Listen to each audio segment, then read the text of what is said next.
In the grim darkness of the far future, there is only war.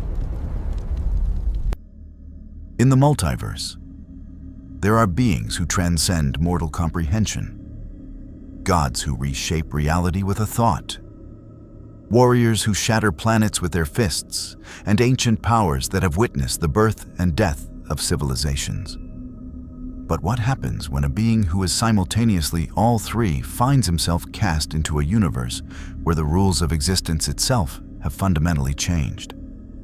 Where faith holds no power, where psychic might means nothing, and where raw life energy, Kai, is the currency of strength. The Emperor of mankind, master of humanity across 1,000,000 worlds, eternal prisoner of the Golden Throne, architect of the most brutal regime in galactic history, was about to discover that even immortal god emperors can be humbled by the infinite strangeness of reality. The storm came without warning. Bulma Briefs stood in the primary laboratory of Capsule Corporation, her fingers dancing across holographic displays as she monitored atmospheric conditions across West City. The readings made no sense. Electromagnetic interference spiked to levels that should have fried every circuit within 100 miles. Yet her equipment continued functioning. Temperature fluctuations ranged from absolute zero to surface of the sun readings in microsecond intervals. And the energy signature, by Kami, the energy signature. "This isn't possible," she muttered, zooming in on the data. "It's not key, it's not magic, it's not anything in our database." The sky outside her window had turned the color of old brass, clouds swirling in geometric patterns that hurt to look at directly. Lightning arced between the clouds, but it wasn't white or blue. It was gold, brilliant and pure, like someone had taken the essence of the sun and forged it into electricity. Bulma's scouter, heavily modified from the old Saiyan models, began screaming warnings. Power level readings flickered wildly. 50,000, 500,000, 5,000,000, error, recalibrating. The numbers made no sense because the energy being measured wasn't key at all. It was something else, something her instruments had no frame of reference for. Then reality tore. Not metaphorically, not symbolically. The very fabric of space-time ripped open like wet paper, and through the wound in the universe stepped a figure that made Bulma's breath catch in her throat. He was tall, over 7 feet, clad in armor of golden Baroque design that seemed to drink in the light and radiate it back as something purer. The armor was a masterwork beyond anything she'd ever seen, beyond even her father's most advanced technology. Intricate aquilas and lightning bolts decorated the plates, and the craftsmanship was so perfect, it seemed to have been grown rather than forged. But it was his face that froze her in place. Ageless, timeless. Features that were somehow simultaneously the most trustworthy and most terrifying things she'd ever witnessed. His eyes burned with golden light. Not metaphorically, but literally. Twin flames of psychic power that had dimmed from the blazing infernos they once were, but still outshone any mortal gaze. Long dark hair framed features that could have been 30 or 3,000 years old. The Emperor of mankind took his first breath in a universe not his own. The psychic shockwave of his arrival rippled outward. Every sensitive being on Earth felt it, a pressure against their consciousness like the weight of stars. Piccolo's meditation shattered on Kami's lookout. Gohan jerked awake from sleep. Shin, the supreme Kai, nearly fell from his sacred realm in shock. And Goku, training in the wilderness 300 miles away, stopped mid-punch and turned his head toward West City, a massive grin splitting his face.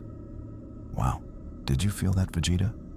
Someone really strong just showed up." The Emperor staggered. The first time in millennia he'd shown physical weakness. his knees nearly buckled, one armored hand reaching out to steady himself against nothing. The transition had been catastrophic. He'd felt the Astronomicon wink out like a candle in a hurricane, the constant chorus of 1 trillion human souls, the faith-powered engine that had sustained him through 10,000 years of suffering, had simply stopped. He was alone in his own mind for the first time since before the Horus heresy. The silence was deafening. His psychic senses, honed across 45,000 years, reached out automatically and recoiled in confusion. This wasn't the warp. There was no immaterium here, no roiling sea of emotion and nightmare that comprised the psychic realm of his universe. Instead, he sensed something else. A universal field of life energy, flowing through every living thing like blood through veins. It was everywhere, in the grass beneath his feet, in the air he breathed, in the distant city whose lights glittered on the horizon. Kiss. Though he didn't yet know the word for it, his armor's systems began recalibrating automatically, running diagnostics that reported impossible readings. Local star, yellow sun, similar to Sol. Gravity, 1.2 standard. Atmosphere, breathable, nitrogen-oxygen mix. Technology level, inconsistent, primitive in some areas, impossibly advanced in others. Threat assessment, unknown. The Emperor closed his burning eyes and reached deeper, using abilities that had shaped the course of human history. His consciousness expanded, touching the minds of the nearest city. Millions of thoughts crashed against his awareness. But they were different. Simpler, perhaps, but also more genuine, less poisoned by the soul-crushing despair that characterized his Imperium. These people knew fear, yes, but they also knew hope in a way his subjects had forgotten. And there were warriors here. Oh yes. Beings of such power that they registered to his senses like blazing stars against the darkness. His precognition, scrambled by the dimensional transition, still managed to show him fragments. A warrior in orange, grinning as he faced down extinction-level threats. A prince in armor, pride and power radiating from every movement. A green-skinned guardian, ancient beyond his years. Children with power that would have made them gods in his galaxy. The Emperor of Mankind smiled, a genuine expression that none of his Primarchs would have recognized. Fascinating, he said, his voice resonating with psychic harmonics that made the very air vibrate. I have crossed the threshold between realities, and I find myself in a universe where children wield power that would unmake demons. Where is the Imperium's iron fist? Where are the priests demanding obedience? Where are the commissars executing those who show weakness? He looked down at his hands, watching golden lightning arc between his fingers. The power was still there, but it felt untethered. Like a weapon without ammunition, still deadly but operating at reduced capacity. He would need to adapt, to learn the metaphysics of this new realm. Behind him, the tear in reality sealed itself with a sound like thunder, cutting off any easy path home. The Emperor's smile widened. Well then, he said to the empty air, his words heavy with destiny. Let us see what this universe has to teach the master of mankind. He began walking toward the city, toward the concentration of powerful Kai signatures that blazed in his awareness like beacons. With each step, his systems analyzed, cataloged, and began adapting. The Emperor had built an empire that spanned the galaxy through will, intellect, and power. Now, stripped of his throne, his Imperium, and his guaranteed divinity, he would discover what he truly was beneath all the titles and worship. And in the distance, Goku was already flying toward the Golden Stranger, excited to meet someone new. If you crave stories where legendary figures collide across dimensions and impossible powers meet head-on, smash that subscribe button.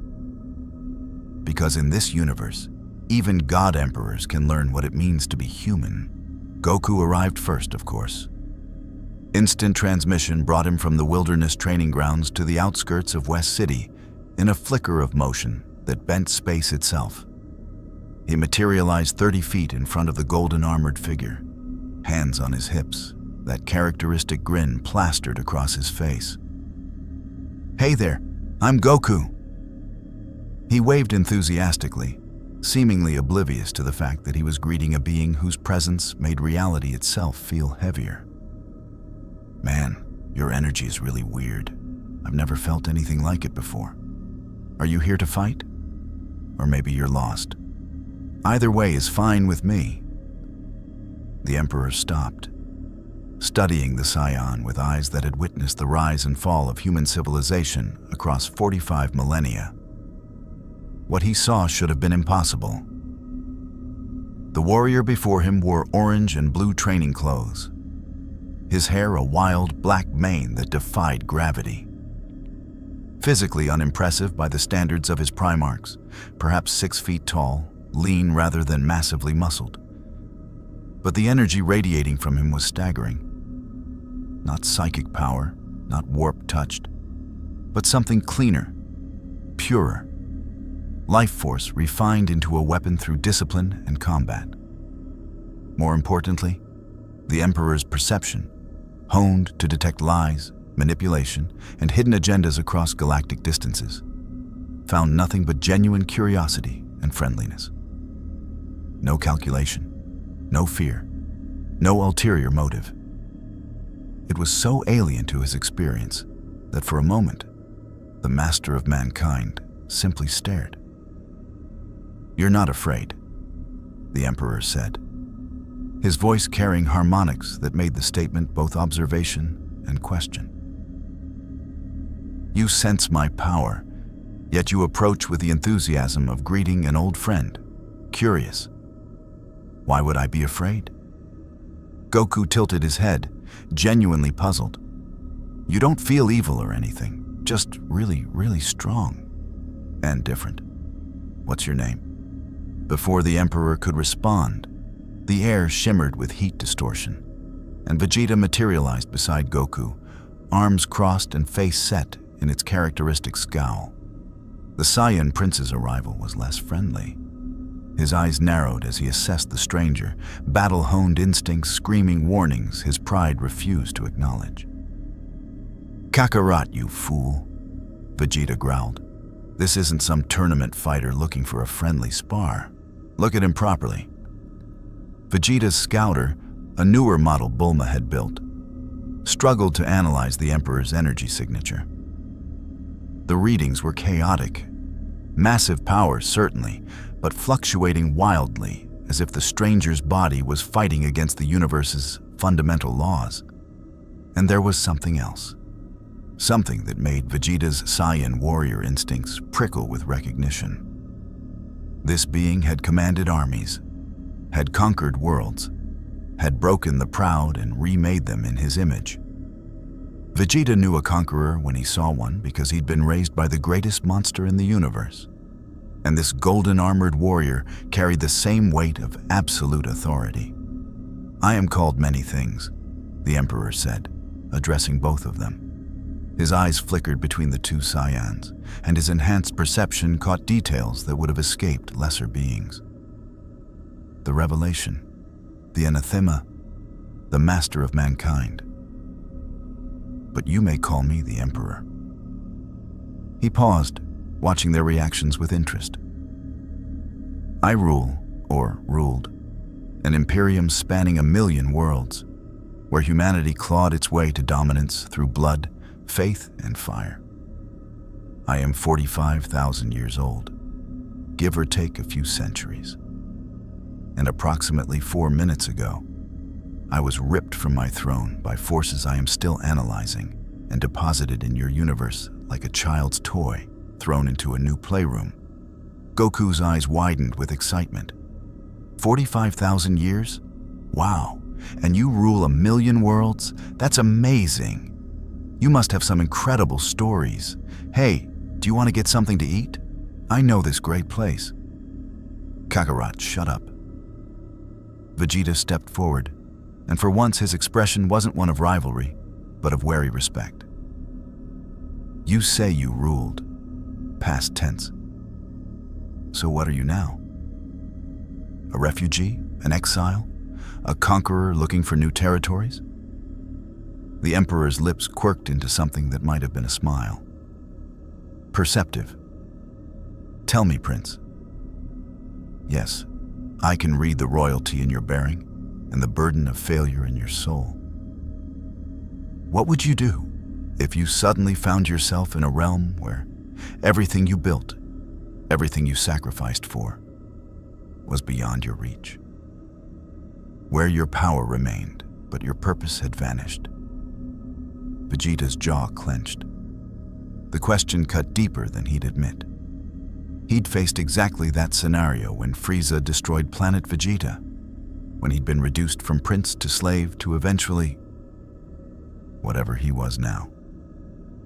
I'd adapt, Vegeta said quietly.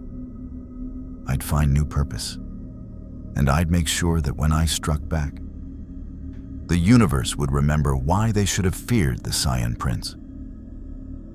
Precisely. The Emperor nodded with approval. You understand. Your companion, he gestured to Goku, views power as a tool for growth and challenge. Admirable, but limited.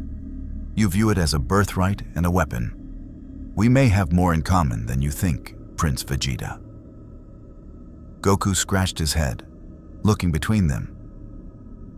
I don't really get all this complicated stuff. But if you're stuck here and need help figuring things out, we can definitely help. Right, Vegeta? Before Vegeta could respond with something scathing, Piccolo descended from the sky, his weighted cape billowing dramatically. The Namekian's antennae twitched as he extended his senses toward the Emperor, and his eyes narrowed dangerously. His power is wrong, Piccolo announced without preamble. It's not Ki, it's something else entirely, and it's fighting against this universe's natural laws. I can feel it, like oil trying to mix with water. The Emperor turned his attention to the Namekian, and genuine interest flickered in those burning eyes. Fascinating. You're not human, yet you're integrated into their society. In my universe, your species would be classified as Xenos?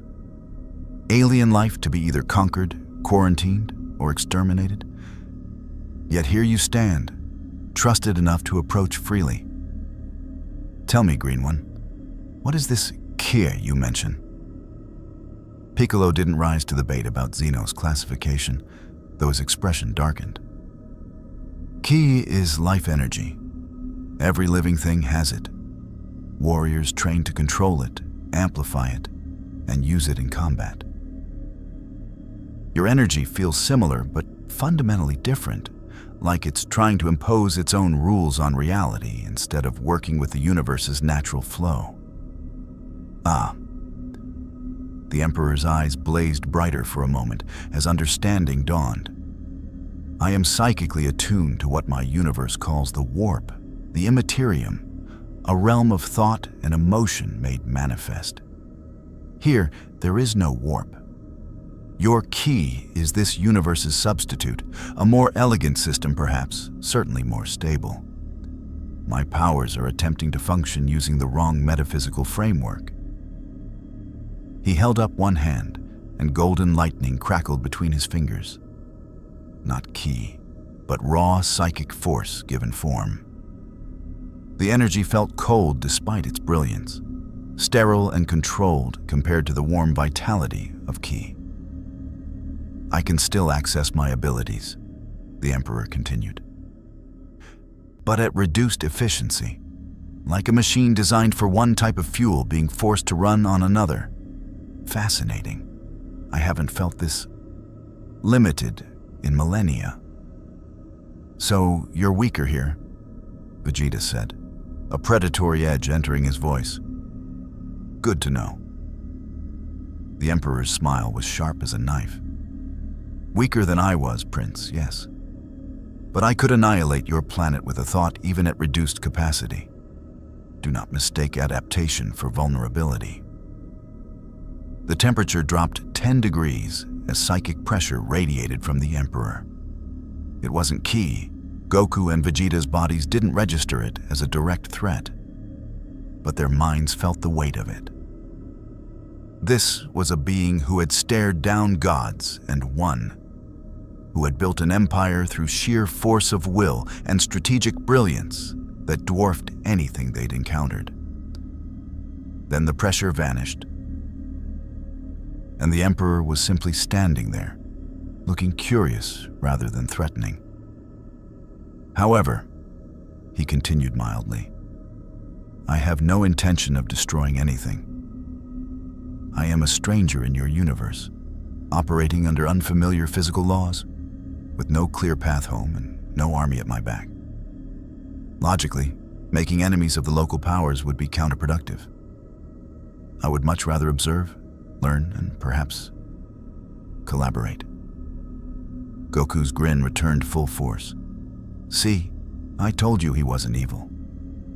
So, Emperor, since you're stuck here anyway, how about we show you around? You can meet everyone, we'll get some food, and maybe later we can spar.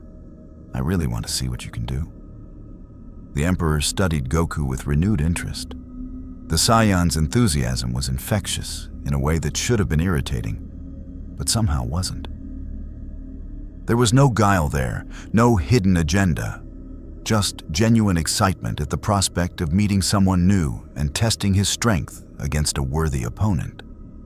In 45,000 years, the Emperor of mankind had encountered perhaps 3 people who approached him with such unfiltered honesty. One had been Malkador, his oldest friend, dead for 10 millennia.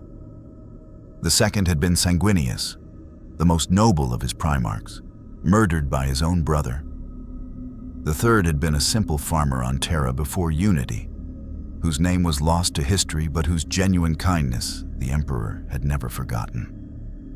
And now, in a universe not his own, he'd found a fourth. Very well, the Emperor said, inclining his head slightly. I accept your offer, Goku of... What is this planet called? Earth. Goku beamed. Come on, Bulma's place isn't far. She'll want to scan you with all her gadgets anyway. Fair warning, though, she might hit you if you break anything. Vegeta snorted. If this Emperor truly conquered 1,000,000 worlds, I doubt he's afraid of my wife's temper. Your wife?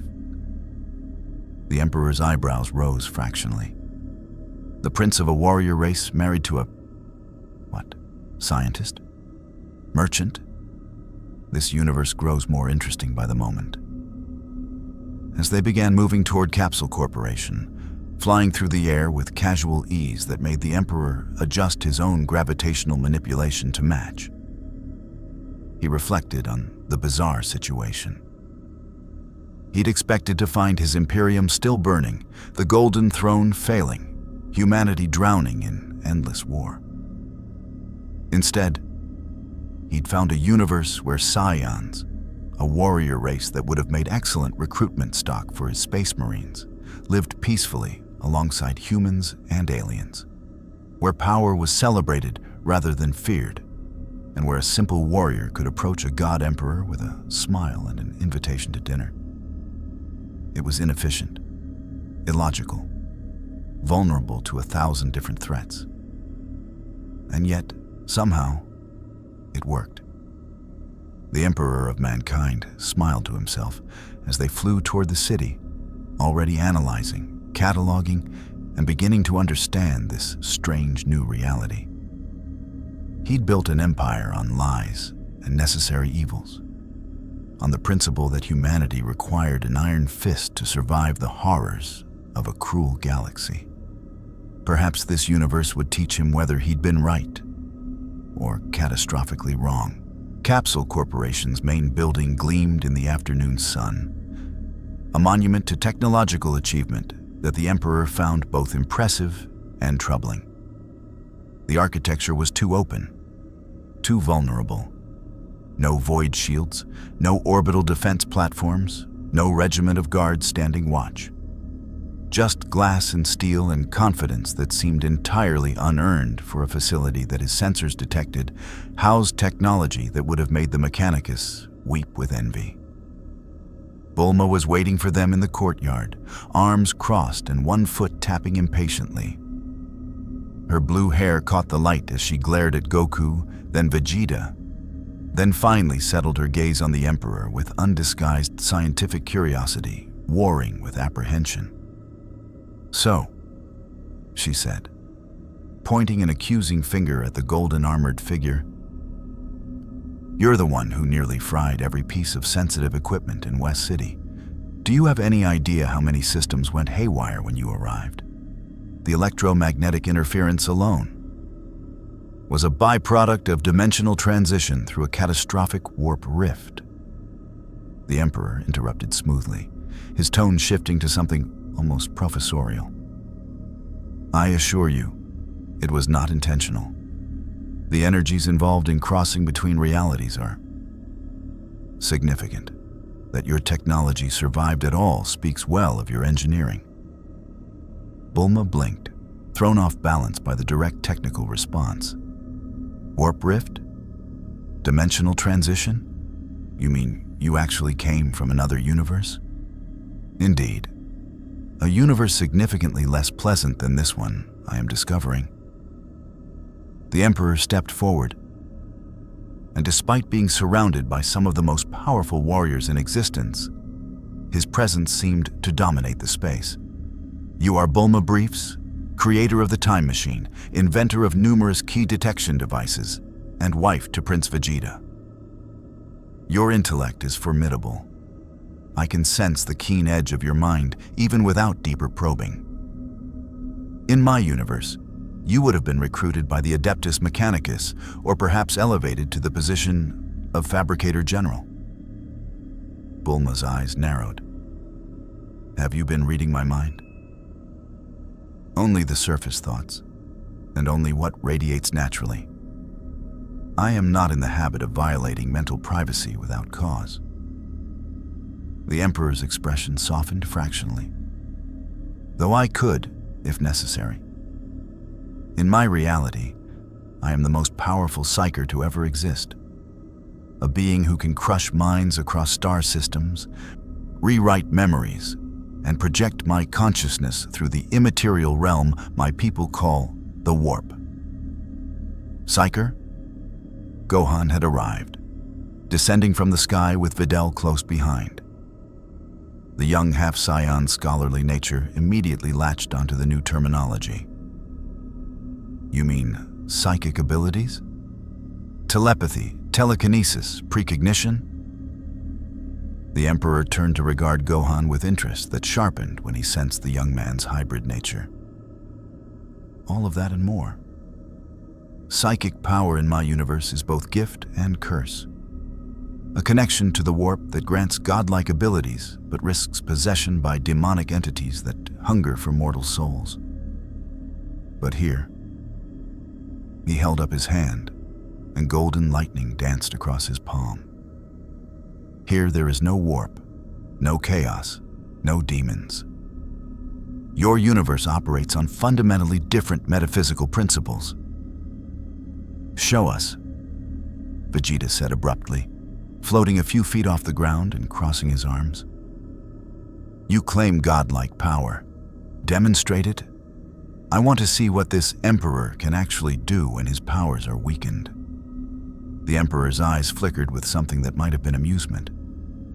"A test, then. Very well. But not here. I would prefer not to accidentally vaporize Bulma Brief's technology. Her work is too valuable to risk." There's a wasteland about 50 miles north, Goku suggested, already grinning at the prospect. Perfect place for a demonstration. Come on, this is going to be great. Minutes later, they stood in a desolate expanse of broken rock and scattered boulders, the remnants of past battles visible in craters that pockmarked the landscape.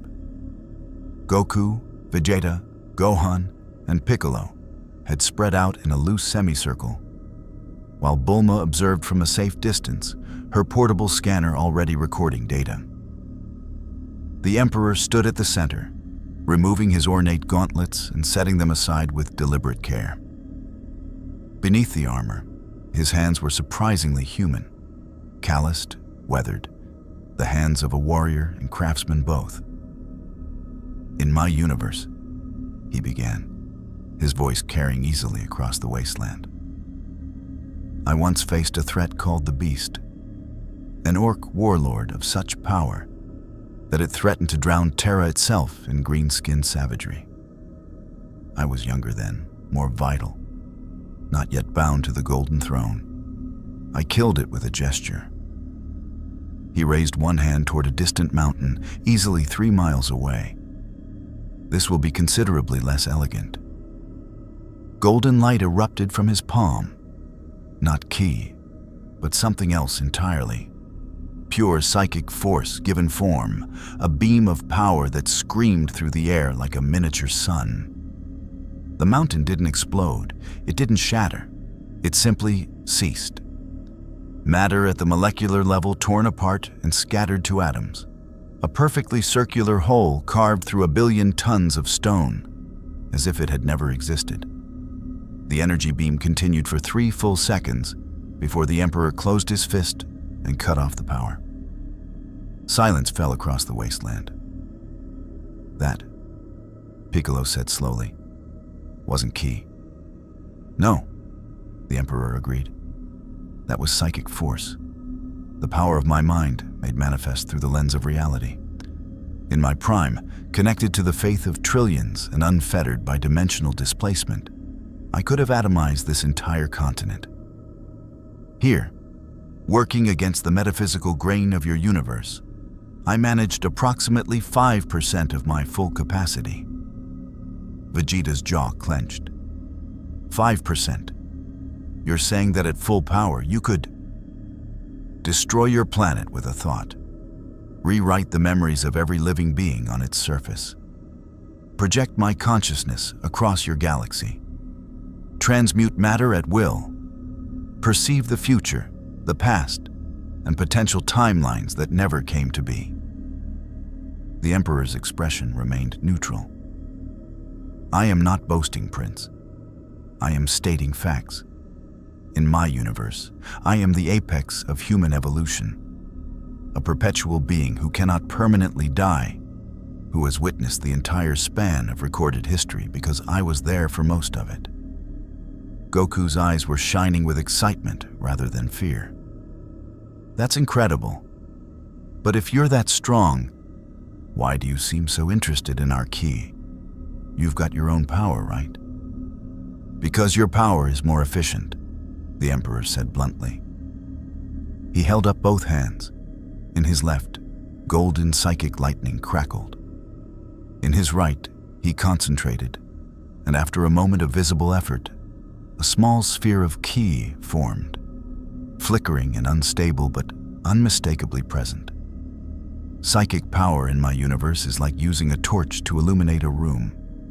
It works, but it requires constant energy and concentration. Your ki eye is like having the room naturally lit. It flows with reality rather than against it. The ki sphere destabilized and dispersed. But the fact that he'd managed to generate it at all after mere hours in this universe spoke to learning capacity that bordered on the impossible. You're adapting, Gohan observed, his scholarly instincts kicking in. Learning to manipulate ki, even though it's completely foreign to you. How? I am 45,000 years old, young scholar. I have mastered disciplines that your universe has never conceived of. Genetics, temporal mechanics, dimensional architecture, psychic engineering, I created 20 demigod sons from my own genetic template and scattered them across the galaxy to lead my armies. Learning a new form of energy manipulation is trivial by comparison. The Emperor's tone wasn't arrogant, merely factual. Given time, I will master Ki as thoroughly as I have mastered the warp. The only question is whether this universe will grant me that time. What do you mean? Piccolo's antennae twitched with suspicion. Are you expecting trouble? I always expect trouble.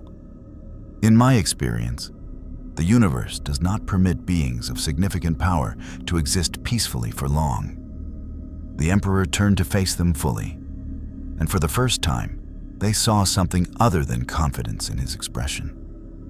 I was ripped from my throne by forces I still don't fully understand. Either it was an accident, a random dimensional anomaly that happened to intersect with my consciousness, or it was deliberate. If the latter, then something wanted me here.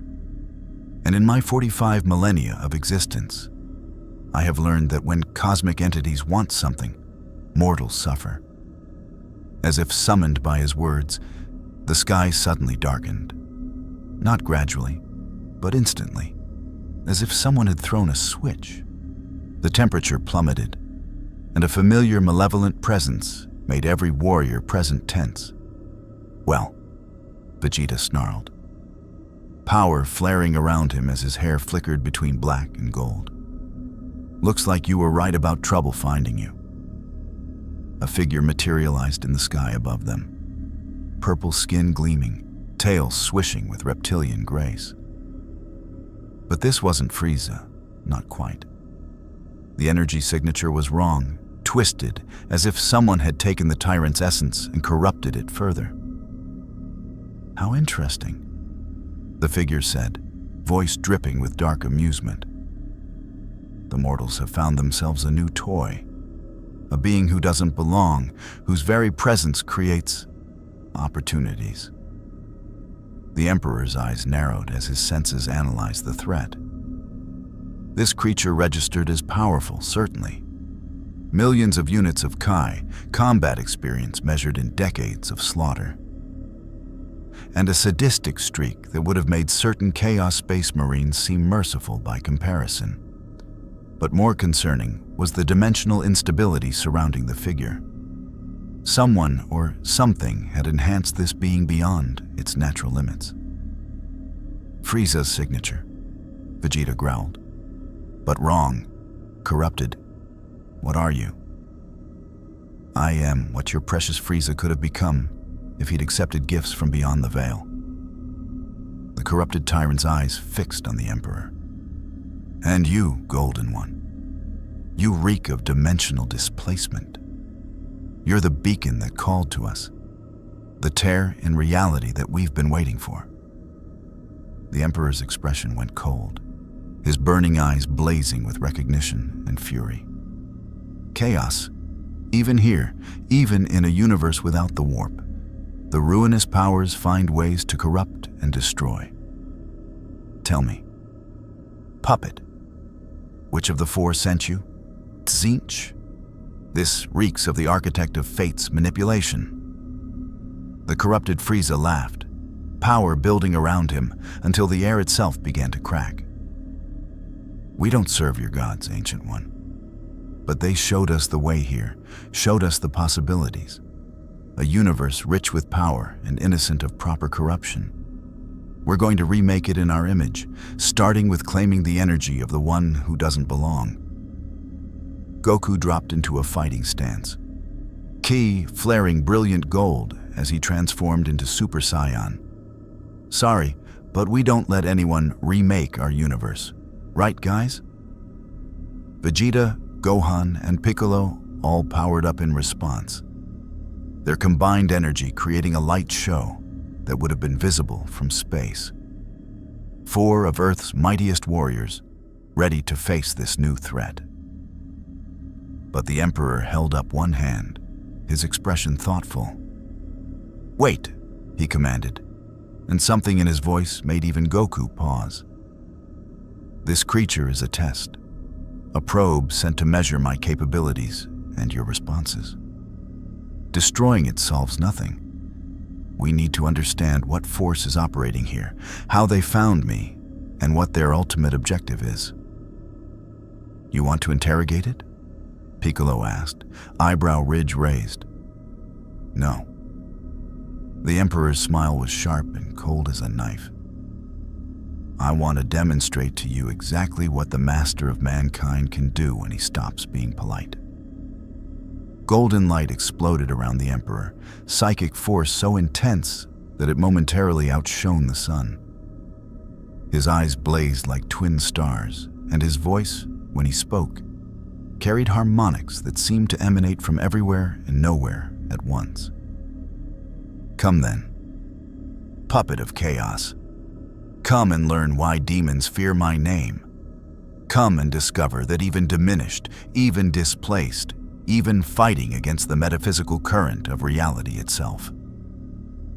The Emperor's form seemed to grow larger, not physically, but in presence, as if the universe itself was acknowledging his power.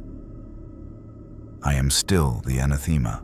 The corrupted Frieza struck first, vanishing with speed that would have vaporized lesser beings and reappearing behind the Emperor with a death beam already charging. The attack lanced out, a concentrated spear of purple-black energy that could pierce planetary crust. It never reached its target. The Emperor didn't move, didn't flinch. The death beam simply stopped 3 inches from his head, suspended in midair as if time itself had frozen around it. Golden light flickered at the point of contact, and the energy began to unravel, dissolving into harmless particles that dispersed on the wind. Matter manipulation, the Emperor said conversationally, not even turning to face his attacker. One of the more trivial applications of psychic power. Your attack is energy given form. I simply convinced reality that the form was negotiable. The corrupted Frieza snarled and unleashed a barrage. Dozens of death beams from every angle, each powerful enough to destroy a city. The Emperor raised one hand, and a sphere of golden light expanded around him. The attack struck the barrier and didn't just stop. They reversed, flying back toward their creator with doubled force. Frieza dodged frantically, his enhanced speed barely sufficient to avoid his own reflected attacks. When he finally stopped moving, rage contorting his features, the Emperor was watching him with clinical interest. Fascinating, the Emperor mused. Your power has been artificially enhanced, but the augmentation is crude. Whoever granted you this strength didn't fully understand what they were working with. The energy is unstable, eating at your cellular structure even as it amplifies your capabilities. You have perhaps 3 hours before it kills you. Lies, Frieza screamed, transforming further. His body bulked with muscle, purple skin darkening to near black, eyes glowing with corrupted power. His ki signature doubled, then tripled, climbing to levels that made the air itself shriek in protest.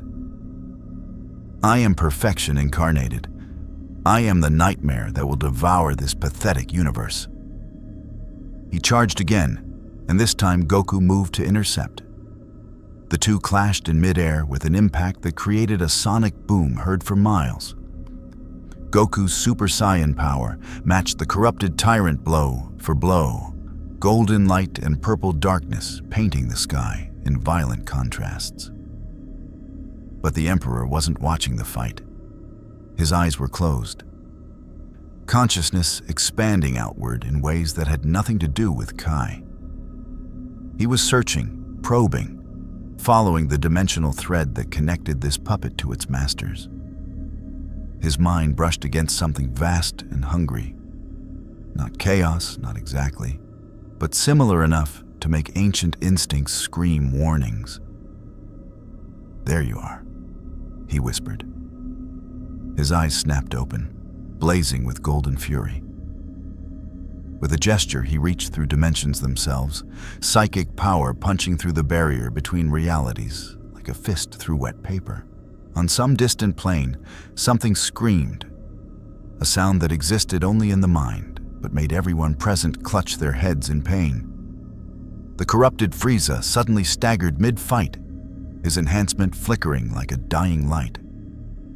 Goku capitalized immediately, driving a Kamehameha into the tyrant's chest at point-blank range.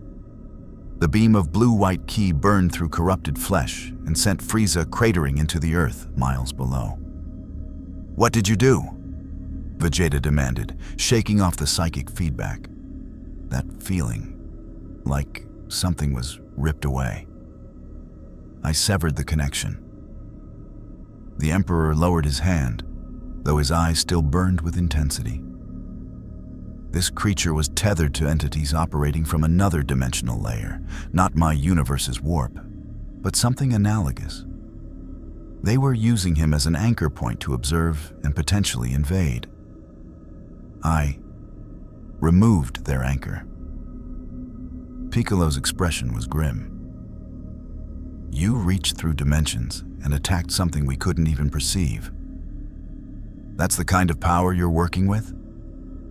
"That's the kind of power I'm working with while crippled," the Emperor corrected. "In my prime, I could have tracked those entities back to their source and ended them.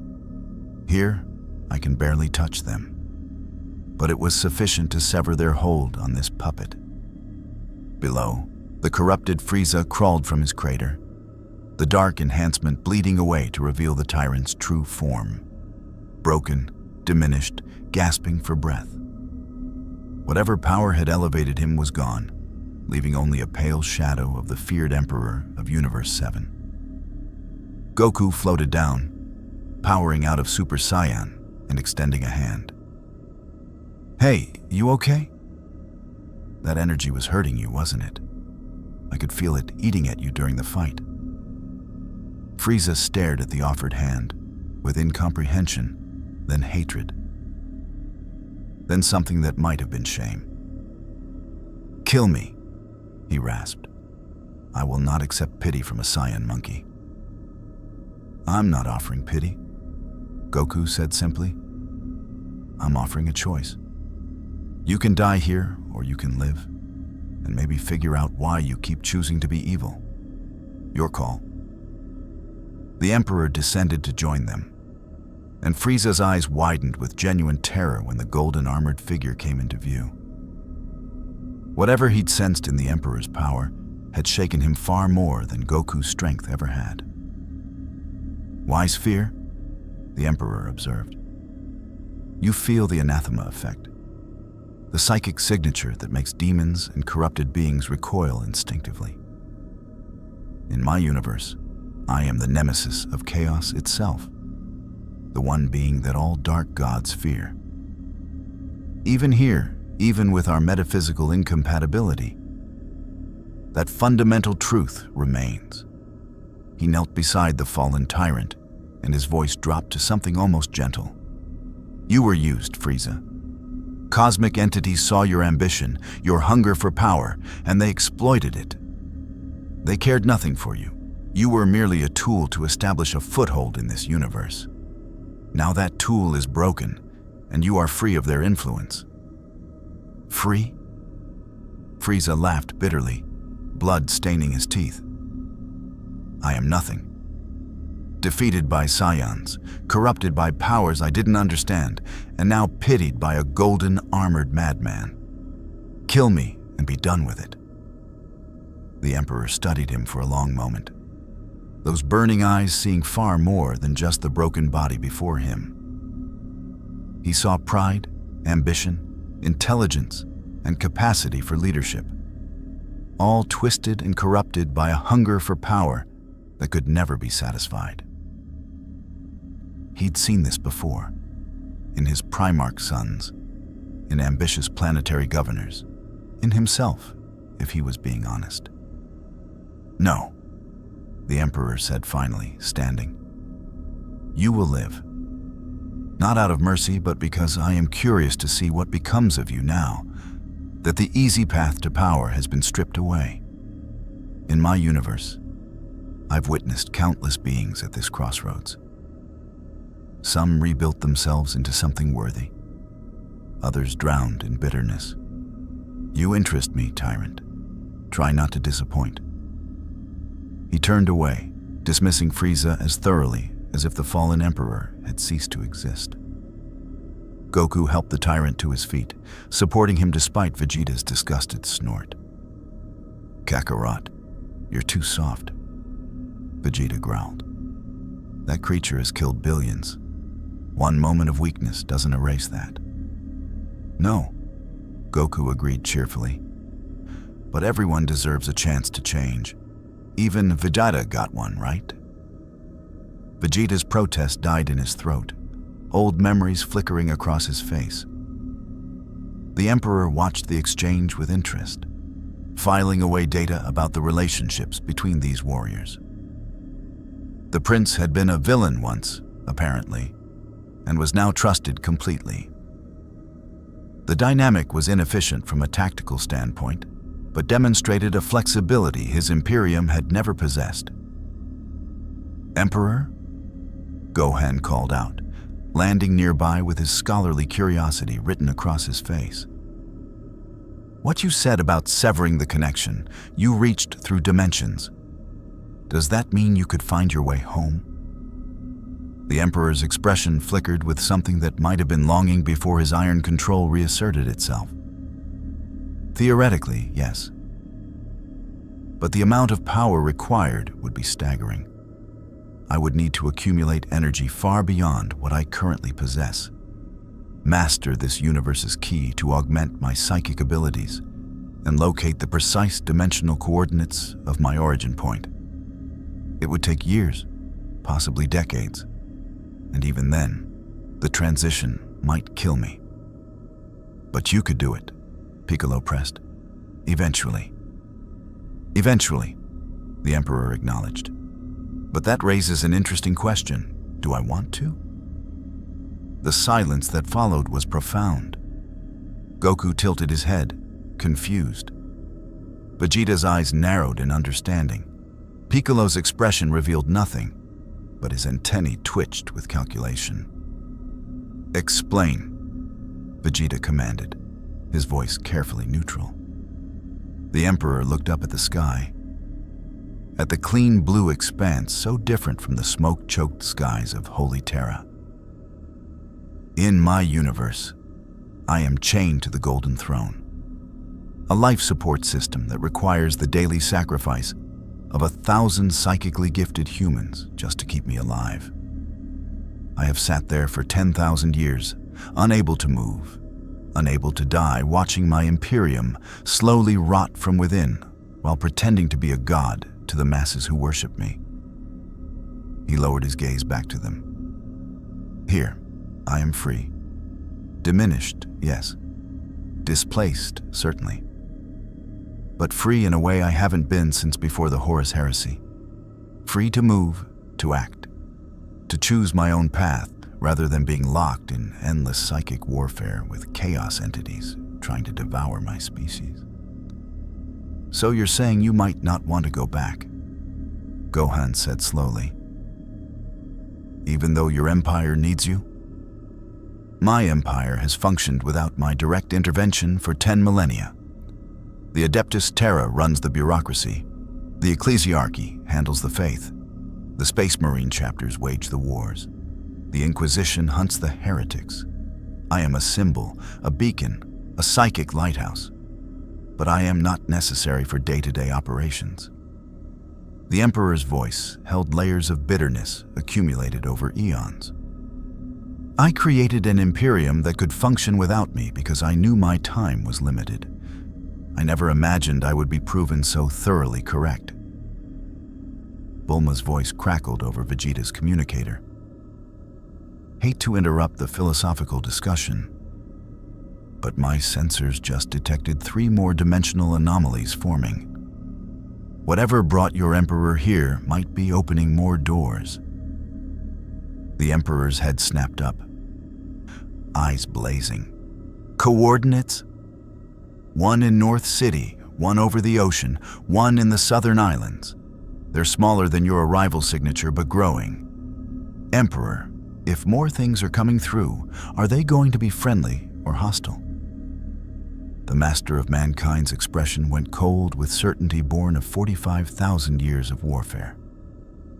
In my experience, the universe rarely sends gifts. If the veil between dimensions is weakening, if the entities I touched earlier are still probing for entry points, then what comes next will make this corrupted tyrant look like a training exercise. Goku grinned, cracking his knuckles. Well then, I guess we'd better go check it out. Come on, Emperor, let's see how well you work as part of a team. The Emperor paused, genuinely taken aback.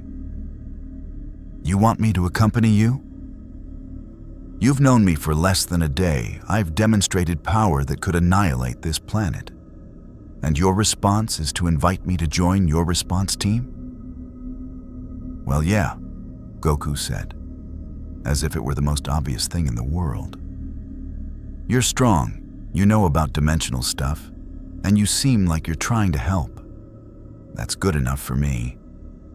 Besides, you said you're curious about this universe, right? Best way to learn is by getting involved. Vegeta groaned. Kakarot's logic is insane, but he's not wrong.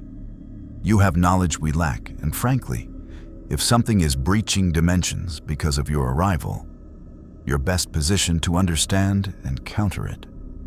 The Emperor looked between them. The grinning Saiyan who faced extinction-level threats with enthusiasm, the proud prince who'd learned humility without losing his edge.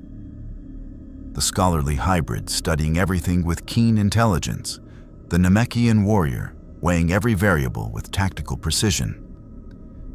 In his Imperium, this would never work. These individuals were too different, too independent, too willing to question authority. His Primarchs had been designed as weapons, pointed at threats and unleashed. These warriors were something else entirely. Individuals who chose to fight together rather than being commanded to do so. It was inefficient, illogical, and it had apparently saved this universe multiple times over. Very well, the Emperor said, a genuine smile crossing his features for the first time since his arrival. I will join your team, Goku.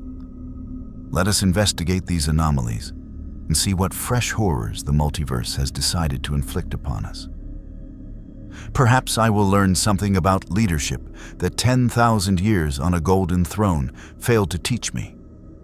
As they launched into the sky, streaking toward the first dimensional breach, the Emperor of mankind found himself in the unfamiliar position of being part of a group rather than commanding one. It was terrifying. It was liberating. And for the first time in millennia, he felt something he'd thought long dead. Hope. North City was burning, not with conventional fire, but with something far worse. Dimensional rifts that leaked energies corrosive to reality itself. Buildings melted like wax, steel twisted into impossible geometries, and civilians fled screaming from phenomena their minds couldn't process. The sky had cracked like broken glass, revealing glimpses of other realities bleeding through. The Emperor arrived first, his gravitational manipulation allowing acceleration that briefly outpaced even instant transmission. He hovered above the chaos, golden eyes scanning the devastation with the practiced efficiency of someone who'd witnessed the fall of civilizations countless times. Warp breach, he muttered, though his instruments insisted that was impossible. There was no warp here. Yet the dimensional instability, the reality corrosion, the way space-time was folding in on itself, all of it screamed of immaterium corruption. Then he saw them. Pouring through the largest rift were creatures that made his ancient blood run cold with recognition. Not demons, not quite. but close enough to trigger every warning instinct honed across 45 millennia. They were wrong in fundamental ways. Too many angles? Colors that didn't exist in natural spectrum, forms that shifted between states of matter. Impossible, the Emperor breathed. Those are warp spawn, but there is no warp here. Goku materialized beside him in a flicker of instant transmission, immediately dropping into a defensive stance. What are those things? They feel wrong, like they don't belong in reality. Because they don't. The Emperor's voice was grim. In my universe, these would be classified as lesser demons of Tzeentch, creatures of pure warp energy given temporary form in real space. But that classification is meaningless here. These are something else. Something that evolved to exploit dimensional boundaries regardless of local metaphysical laws. A creature lunged at them, a writhing mass of tentacles and screaming mouths that defied geometry. The Emperor didn't raise his hand, didn't gesture, didn't move at all. The creature simply exploded mid-flight, torn apart at the molecular level by psychic force so precisely applied that not a drop of its corrupted essence reached them. They're vulnerable to psychic attack, the Emperor reported clinically. Their forms are held together by dimensional anchoring rather than true physical cohesion. Sever the anchor, the form collapses. Vegeta arrived in a burst of golden light, already transformed into Super Saiyan, with Piccolo close behind. The prince took in the situation with a warrior's assessment. Dozens of creatures, 3 major rifts, civilians still trapped in the city below. Containment or extermination? Vegeta asked tersely. Extermination, the Emperor replied without hesitation. These entities cannot be reasoned with, contained, or reformed. They exist only to spread chaos and consume ordered reality. Every moment they remain manifest increases the dimensional instability. Gohan descended rapidly, his scholar's mind already working on the problem. If they're dimensional creatures, can we close the rifts they're coming through? Yes, but it requires either massive energy expenditure or precise metaphysical manipulation. The Emperor's eyes blazed brighter as he analyzed the rift structure. In my universe, I would seal such breaches with psychic force backed by the faith of billions. Here, I lack that amplification. I will need your assistance. Tell us what to do, Goku said simply, no hesitation in his voice. The Emperor felt something unfamiliar stir in his chest. Trust being offered without calculation, without bargaining, without the complex political maneuvering that characterized every interaction in his Imperium. These warriors were offering to follow his tactical assessment based solely on his demonstrated competence. Goku, Vegeta, aerial suppression. Destroy any creature that attempts to spread beyond the city limits. Gohan, Piccolo, ground evacuation and civilian protection. I will handle rift closure. The Emperor's voice carried absolute authority, the tone of someone who'd commanded galaxy-spanning campaigns. Be warned, these creatures may attempt possession. They feed on doubt, fear, and ambition. Do not engage them mentally, only physically. Got it!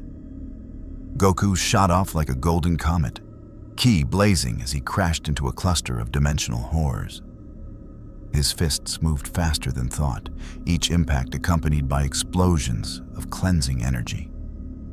The creatures shrieked, sounds that existed in multiple dimensions simultaneously, as they dissolved under the Saiyan's assault. Vegeta took a different approach, hovering above the battlefield and unleashing a barrage of ki blasts that turned the sky into a light show of destruction. His pride prevented him from following someone else's orders without complaint, but his tactical mind recognized sound strategy when he heard it. Piccolo, with me? Gohan powered up and dove toward the city streets, where terrified civilians were trapped between collapsing buildings and approaching horrors. The Namekian followed, his extendable arms reaching impossible distances to pluck people from danger. The Emperor ascended higher, positioning himself at the geometric center of the three major rifts. This would require precision beyond anything he'd attempted since arriving in this universe. He closed his burning eyes and let his consciousness expand, feeling the dimensional fabric of this reality. It was so different from the warp, where the immaterium was emotion made manifest. A churning sea of fear, rage, desire, and decay. This universe's underlying structure was more elegant. Reality here had rules it followed consistently. The rifts were violations of those rules, forced entries that reality itself was trying to close. The Emperor could work with that. "You fight like a coordinated unit," a voice whispered from everywhere and nowhere. How curious, how inefficient, how delicious. The Emperor's eyes snapped open. The voice carried psychic weight that registered even to the non-psychic warriors below. A presence that made the dimensional creatures seem like gnats by comparison. "Show yourself," the Emperor commanded, power building around him until he shone like a second sun. I know manipulation when I hear it. I invented most of the techniques, after all. Reality split, and a figure emerged from the largest rift. It wore the shape of a humanoid, but wrong, proportions that shifted when viewed directly, skin that was simultaneously all colors and none, eyes that saw through time itself. When it spoke, its voice harmonized with itself across multiple temporal states. "The architect knows you, Golden One. The changer of ways has watched your universe for eons, studied your anathema nature, marveled at your resistance to his gifts." The figure smiled with too many teeth. "But here, you are alone. No Imperium, no faith to fuel your defiance. Just a man, however powerful, trying to hold back the tide of change." The Emperor's expression went cold with recognition. Tsinch. Even across dimensional boundaries, the Lord of Change finds ways to meddle. You cannot manifest here. This universe lacks the warp necessary for your existence.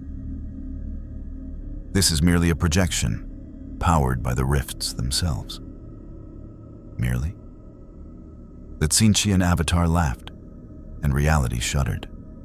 The rifts are sufficient. Your arrival weakened dimensional barriers. We simply widen the cracks. Now all of chaos can flow through. This universe will burn with the same beautiful anarchy that drowns your Imperium. Below, the creatures were multiplying. For every one Goku destroyed, 2 more crawled through the rifts. Vegeta's continuous barrage was having the same problem. They couldn't kill the spawns faster than they were arriving. "Emperor," Gohan shouted telepathically, his half-Saiyan nature allowing brief psychic contact. "We need those rifts closed now. The civilian evacuation is almost complete. But these things are adapting to our attacks." The Emperor made his decision in a microsecond. The same cold calculation that had defined his 45,000-year existence. He couldn't close the rifts through psychic force alone. The Tsinchian avatar was right about that. Without the faith amplification of his Imperium, his power was insufficient. But he wasn't limited to psychic force anymore. "Goku!" The Emperor's voice boomed across the battlefield, amplified by psychic harmonics. "I need your energy, not ki. Your will, your determination, your absolute conviction that we will win. Channel it to me." Goku didn't question, didn't hesitate. The Saiyan's grin was visible even from this distance. "You got it." Golden light erupted from Goku as he powered up beyond Super Saiyan. tapping into reserves of energy that made the air itself scream. But he wasn't attacking. He was offering. His ki, normally contained and controlled, reached outward toward the Emperor like a beacon of pure determination. The Emperor opened himself to it, and the collision of energies nearly tore him apart. Ki and psychic power were fundamentally incompatible, like mixing water and antimatter. The Emperor's consciousness reeled from the contact, his carefully controlled mental architecture buckling under the assault of pure, unfiltered life force. Goku's energy was so genuine, so untainted by doubt or calculation, that it burned like acid against the Emperor's cynical worldview. But the Emperor had not survived 45,000 years by giving up when things hurt. He forced the energies to mix, using his supreme willpower to bridge the metaphysical gap. Psychic power provided the structure, the framework. Kai provided the raw force, the vitality. Together, they formed something new, something this universe had never witnessed. The Emperor's form blazed with combined golden and white light, psychic lightning mixed with ki energy, creating a corona that could be seen from space. His consciousness expanded across the entire city, touching every rift simultaneously. "No!" The Saiyan avatar screamed, finally showing genuine emotion, fear. "This is not possible. Psychic power and ki cannot coexist." "I am the master of mankind," the Emperor replied, his voice resonating across the multiple dimensions. "I have done the impossible so many times, it has become routine. Watch and despair, changer of ways. Watch as I show you what happens when your chaos meets genuine order." He closed his fists, and reality obeyed. The rifts didn't just close.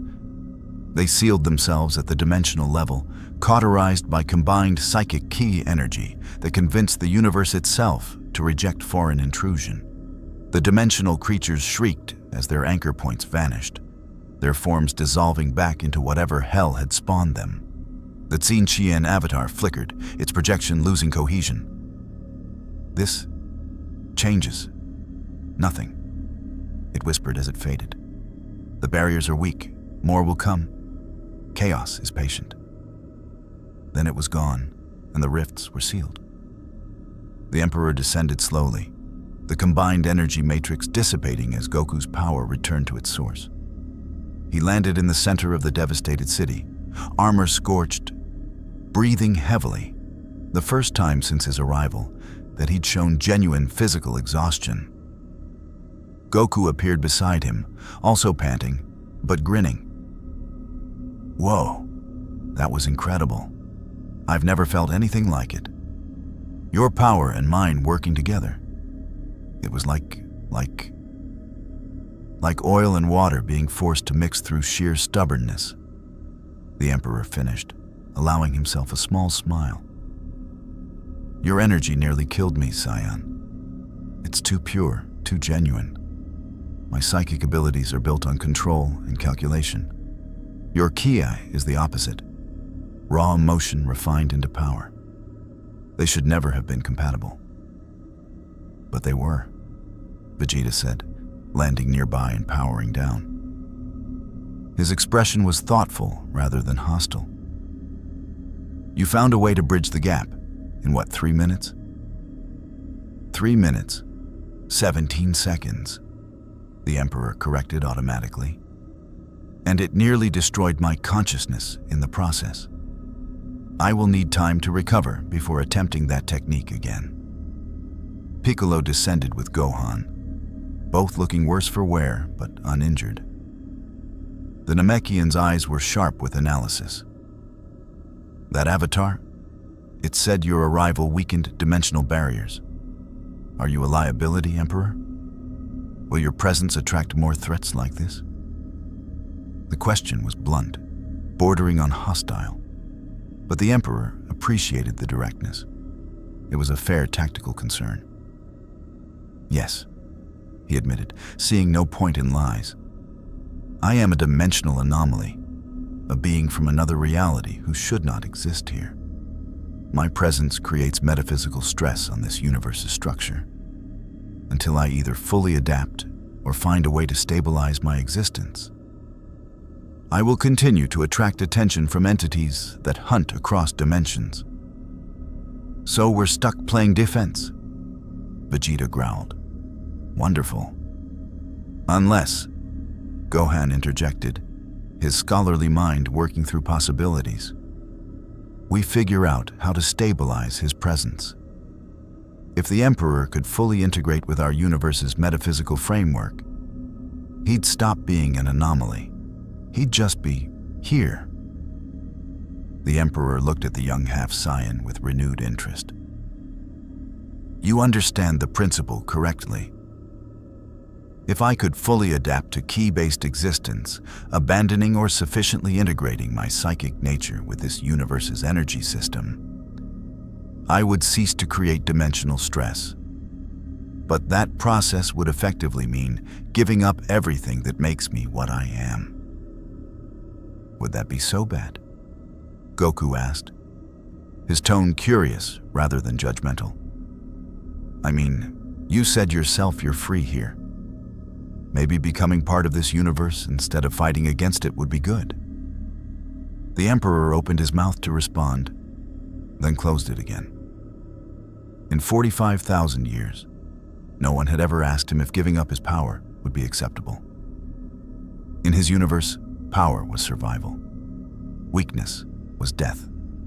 The strong ruled, and the weak served or perished. But here, Goku had offered to share his energy without demanding anything in return. Gohan suggested transformation as growth rather than loss. Even Vegeta, proud to the point of madness, had acknowledged the tactical value of adaptation. I don't know, the Emperor admitted, and the words felt strange on his tongue. I genuinely don't know. For 45,000 years, I have been defined by my power, my purpose, my imperium. To give that up, even for something potentially better, I need time to consider what that would mean. Bulma's voice crackled over their communicators. Hate to interrupt the philosophical discussion, but we've got 2 more rifts opening. One over the ocean, one in the southern islands, just like I predicted. An emperor? These ones are bigger. The Emperor straightened, exhaustion pushed aside by necessity. Then we respond. Goku, can you use your instant transmission to move us quickly between locations? Sure, just grab on and... wait. Vegeta held up a hand, his expression serious. Before we rush off to the next crisis, we need to establish something. Emperor, you commanded us during that battle, and we followed because your tactics were sound. But you're not our leader. You're not in charge of Earth's defense. Are we clear on that? The Emperor met Vegeta's gaze, seeing the pride and the warning there.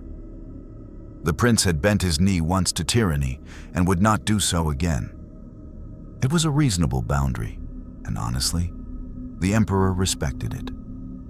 Crystal clear, Prince Vegeta. I offered tactical assessment based on my experience. You chose to follow it.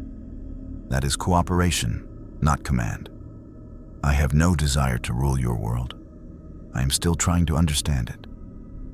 Vegeta nodded, satisfied. Good. Then let's go deal with these rifts before this gets any worse. As they prepared to teleport, the Emperor found himself thinking about the battle, about the cooperation, about the strange sensation of working with warriors rather than commanding soldiers. In his Imperium, this scenario would have been a disaster. Multiple commanders, no clear hierarchy, decisions made by consensus rather than decree. It should have failed. Instead, it had worked perfectly. Perhaps this universe had lessons to teach him after all. The southern islands were pristine no longer. Where turquoise waters had lapped against white sand beaches, there now churned a sea of boiling chaos. The second rift hung in the air like a weeping wound in reality, larger than the ones in North City, and from it poured not just the twisted warp spawn, but something new. Environmental corruption that turned the very air toxic and the water to acid. Goku's instant transmission deposited the team on a jagged cliff overlooking the devastation. The stench of ozone and rotting meat assaulted them, a familiar horror to the Emperor, a fresh abomination to the Z fighters. "It's evolving," the Emperor stated, his voice a low growl of pure analysis. His golden armor was still scorched from the previous battle, but his eyes burned with undiminished intensity. The entities behind these incursions are learning. This breach is not just for invasion, it is for terraforming. They are attempting to create a beachhead compatible with their own reality. "They're poisoning the planet," Piccolo said, his features grim. "We can't just fight the monsters. We have to stop the environment from being destroyed." "The two are one and the same," the Emperor replied. He raised a hand, and a complex, holographic schematic of the rift, built from pure psychic energy, shimmered into existence before them. It was a web of interlocking dimensional fractures, a cancerous growth on reality. "The creatures are manifestations of the corruption. Destroy the rift, and they will cease. But this one is anchored. It has a core." Vegeta's scouter beeped frantically before overloading. He ripped it from his face with a snarl. "The energy signature is off the scale. There's something big in there, not just those little horrors." As if on cue, the waters below them erupted. A leviathan of impossible biology surged forth, a kilometers-long behemoth of pulsating flesh, metallic bone, and 100 screaming mouths. Its very presence made the mind rebel, a living monument to anatomical heresy. Its power level was staggering, dwarfing the corrupted Frieza they had faced earlier. A greater demon analog, the Emperor identified. His tone clinically detached, even as he assessed the apocalyptic threat. Or this universe's equivalent. Its dimensional mass is immense. Conventional attacks will be inefficient. We must strike its anchor to the rift. "Conventional attacks are all we have," Vegeta roared, his ki eye flaring as he shot toward the beast. He unleashed a final flash, a pillar of incandescent energy that would have vaporized a continent. It struck the creature's hide, burning a massive crater into its flesh. The beast screamed, a sound that shattered the cliff face they stood on. But the wound began to seal instantly, new flesh knitting together from the corrupted energy of the rift. "Inefficient," the Emperor repeated, as if commenting on a mildly disappointing experiment. "You waste energy. Observe." The Emperor did not move. He simply looked at the creature. Psychic force, invisible and absolute, slammed into the beast's core. The air itself didn't ripple. It screamed as reality was forced to comply with a will it did not recognize. A section of the creature the size of a mountain simply vanished, not exploded, but unmade. And the beast recoiled, its countless mouths howling in a new tone. Not just pain, but confusion. The wound did not heal. "You attacked its existence, not its form," Gohan breathed, his eyes wide with a scholar's awe. "How?" "Psychic power is the manipulation of reality's underlying code. Ki is the manipulation of energy within that code." The Emperor's focus remained on the beast, which was now turning its full malevolent attention toward him. "I rewrote the code for a small portion of its being, convincing reality that section never was." The Leviathan charged, its mass generating tidal waves that scoured the islands clean. Goku and Vegeta moved to intercept, a coordinated pincer attack of pure speed and power, drawing its attention while Piccolo began gathering energy for a special beam cannon, aiming for the rift itself. "The rift is the source of its regeneration," Piccolo shouted. "I'll try to pierce it." "No," the Emperor commanded, his voice cutting through the chaos. "A direct energy attack will only feed it. The rift consumes ordered energy and converts it to chaos. Your technique is too pure, too focused. It would be a feast." He turned to Gohan. "Young scholar, you have a keen mind. You understand the principle of adaptation. I cannot seal this rift alone, and I cannot use Goku's energy again so soon without risking catastrophic feedback. But your potential is different." Gohan looked startled. "Me? What can I do?" "Your power has always been tied to your emotions, has it not? To your desire to protect." The Emperor's gaze was piercing. "That is a form of psychic resonance, whether you know it or not. Your key is not just power. It is will given form. I can use that. I can use you as a conduit to stabilize the rift's collapse." "Use my son as a battery?" Piccolo's voice was dangerously low. "No, as a lens. My power is a hammer. His will can shape it into a scalpel. Together, we can perform dimensional surgery. Alone, I will only blast a crater in reality that will be worse than the rift itself." The Emperor's eyes met Gohan's. "The risk is significant. Your consciousness will be tied to mine. You will feel what I feel, see what I see. The touch of the warp, even a facsimile of it, can break lesser minds." Gohan didn't look at Piccolo or his father. He looked at the dying islands, at the monstrous entity his father and Vegeta were barely holding at bay, at the weeping wound in the world. He thought of Videl, of Pan, of the entire planet. "What do I need to do?" Gohan asked, his voice steady. "Simply trust me," the Emperor said. And for the first time, there was no calculation in his voice, only a stark and simple truth. "And do not let go of who you are." The Emperor placed a hand on Gohan's shoulder. There was no flash of light, no surge of power. It was subtler, deeper. Gohan gasped as his mind was suddenly expanded. He felt the immense, cold, ancient weight of the Emperor's consciousness. A fortress of will built over 45,000 years, its walls scarred by war and betrayal, its foundations laid in sacrifices he could barely comprehend. It was terrifying. It was lonely. And through that connection, the Emperor felt Gohan's mind in return. A brilliant, warm light, fueled by love and a fierce, protective kindness.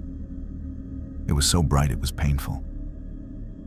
The Emperor had touched the minds of saints and zealots, but he had never felt a purity of purpose like this. It was not the blind faith of the imperial cult. It was the active, choosing love of a son, a husband, a father. For a single shocking moment, the master of mankind felt shame. Then the work began. The Emperor's psychic power, guided and refined by Gohan's unwavering intent to protect, reached for the rift. It was not an attack. It was a negotiation. The Emperor showed the universe the rift's imperfection, its inherent instability. Gohan's consciousness provided the template, the memory of the islands as they were, clean and whole. The universe, presented with this perfect memory of order and a clear path to restore it, began to reject the chaos. The rift didn't explode. It healed.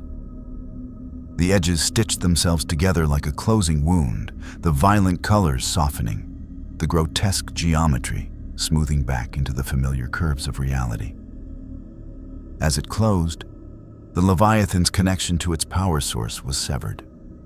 Its form began to destabilize, its flesh sloughing away into nothingness, its final screams echoing into a silence that was suddenly, blessedly normal. The connection broke. Gohan stumbled back, panting, his mind reeling from the contact, but his spirit unbroken. The Emperor stood rigid, his hand still outstretched. The rift was gone. The sea was already beginning to calm, the unnatural toxins dissipating. He looked at Gohan, truly looked at him, not as a tool or a potential asset, but as a person. "You," the Emperor began, then stopped, his usual eloquence failing him. "Your mind, it is... Are you okay, Gohan?" Goku asked, landing beside his son, his face etched with concern. I'm fine, Dad," Gohan said, offering a shaky smile. "It was cold and big, but we did it." The Emperor turned away, looking out over the recovering sea. The battle was won, but he felt as if he had lost something far more significant. He had built an empire on the premise that humanity needed to be controlled, that its emotions made it weak, that sentiment was a liability. He had engineered his Primarchs to be perfect generals, and they had fallen to their passions. And then there was Gohan, a young man whose greatest power was born from his love for others. A power that had just proven more precise and effective than 45 millennia of cold, calculated psychic mastery.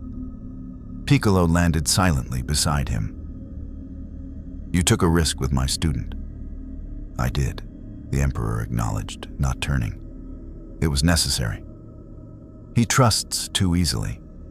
They all do." Piccolo's gaze was heavy on the Emperor's back. "But you saw it, didn't you? What they're really made of." The Emperor was silent for a long time. Below, Goku was clapping Gohan on the back, beaming with pride, while Vegeta looked on with what might have been grudging respect. "I saw," the Emperor finally said, his voice quiet. "I have witnessed the fall of gods and the birth of empires. I have seen courage and sacrifice beyond measure.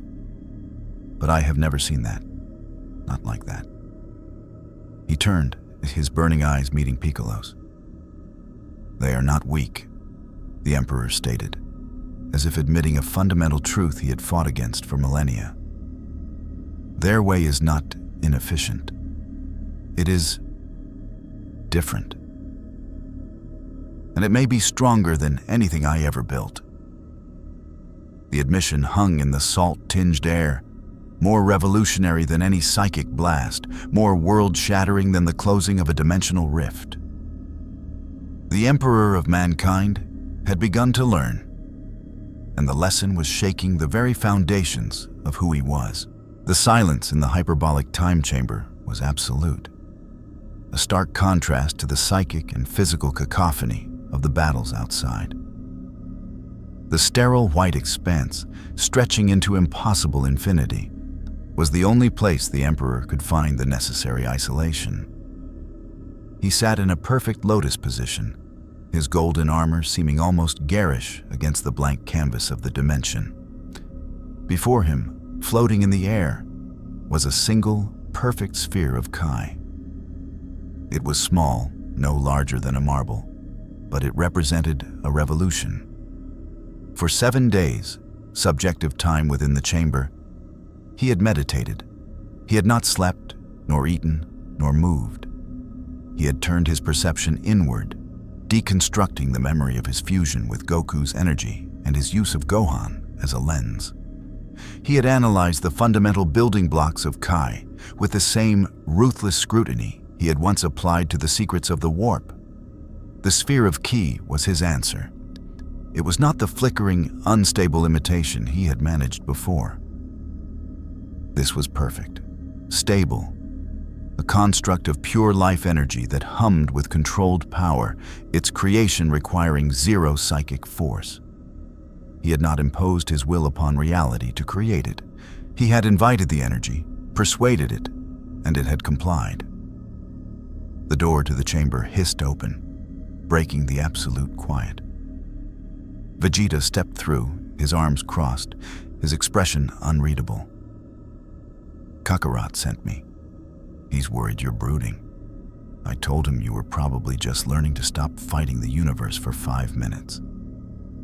The Emperor did not open his eyes. Your assessment is not entirely incorrect. Prince, I am recalibrating. Vegeta's eyes narrowed, drawn to the floating Ki sphere. You've mastered it. In a week. It took Kakarot and I decades of brutal training to achieve that level of control. I have had 45,000 years of practice in mastering forces that wish to devour my soul. This energy is benign by comparison, cooperative even. The Emperor opened his eyes, and the sphere vanished without a sound. It is not the mechanics that are difficult, it is the philosophy. Vegeta snorted. Philosophy, it's energy. You gather it, you shape it, you fire it. What philosophy is there in a Gallic gun? Precisely the point, the Emperor said, rising to his feet with a fluid grace that belied his age and armor. Your techniques are expressions of self. The Kamehameha is a wave of tranquility and determination. The Gallic gun is an eruption of pride and fury. The special beam cannon is focused, piercing intellect. They are not just weapons. They are manifestations of your identities. He gestured, and a perfect replica of a Kamehameha's blue-white energy coalesced between his hands, then dissolved. I can replicate the form. I can calculate the energy density, the particle spin, the harmonic frequency. But I cannot replicate the essence. My power has always been about control, domination, forcing the universe to obey. Your power is about harmony, expression, working with the universe. Vegeta was silent for a long moment, studying the being before him. You're saying you're a tyrant, even to reality itself? The Emperor almost smiled. A brutally efficient summary. Yes. And I am discovering that tyranny, while effective for conquest, is inefficient for integration. I have been trying to hammer a square peg into a round hole and blaming the hole for its shape. So what now? Vegeta asked, a genuine curiosity seeping into his tone. You're the all-powerful Emperor. Do you humble yourself and learn to play nice with the energy of life? Or do you go back to trying to dominate it? The former, I believe, the Emperor said, his gaze turning inward. My conversation with Gohan was illuminating. He did not force his will upon me. He shared it. And in doing so, he accomplished what my raw power could not.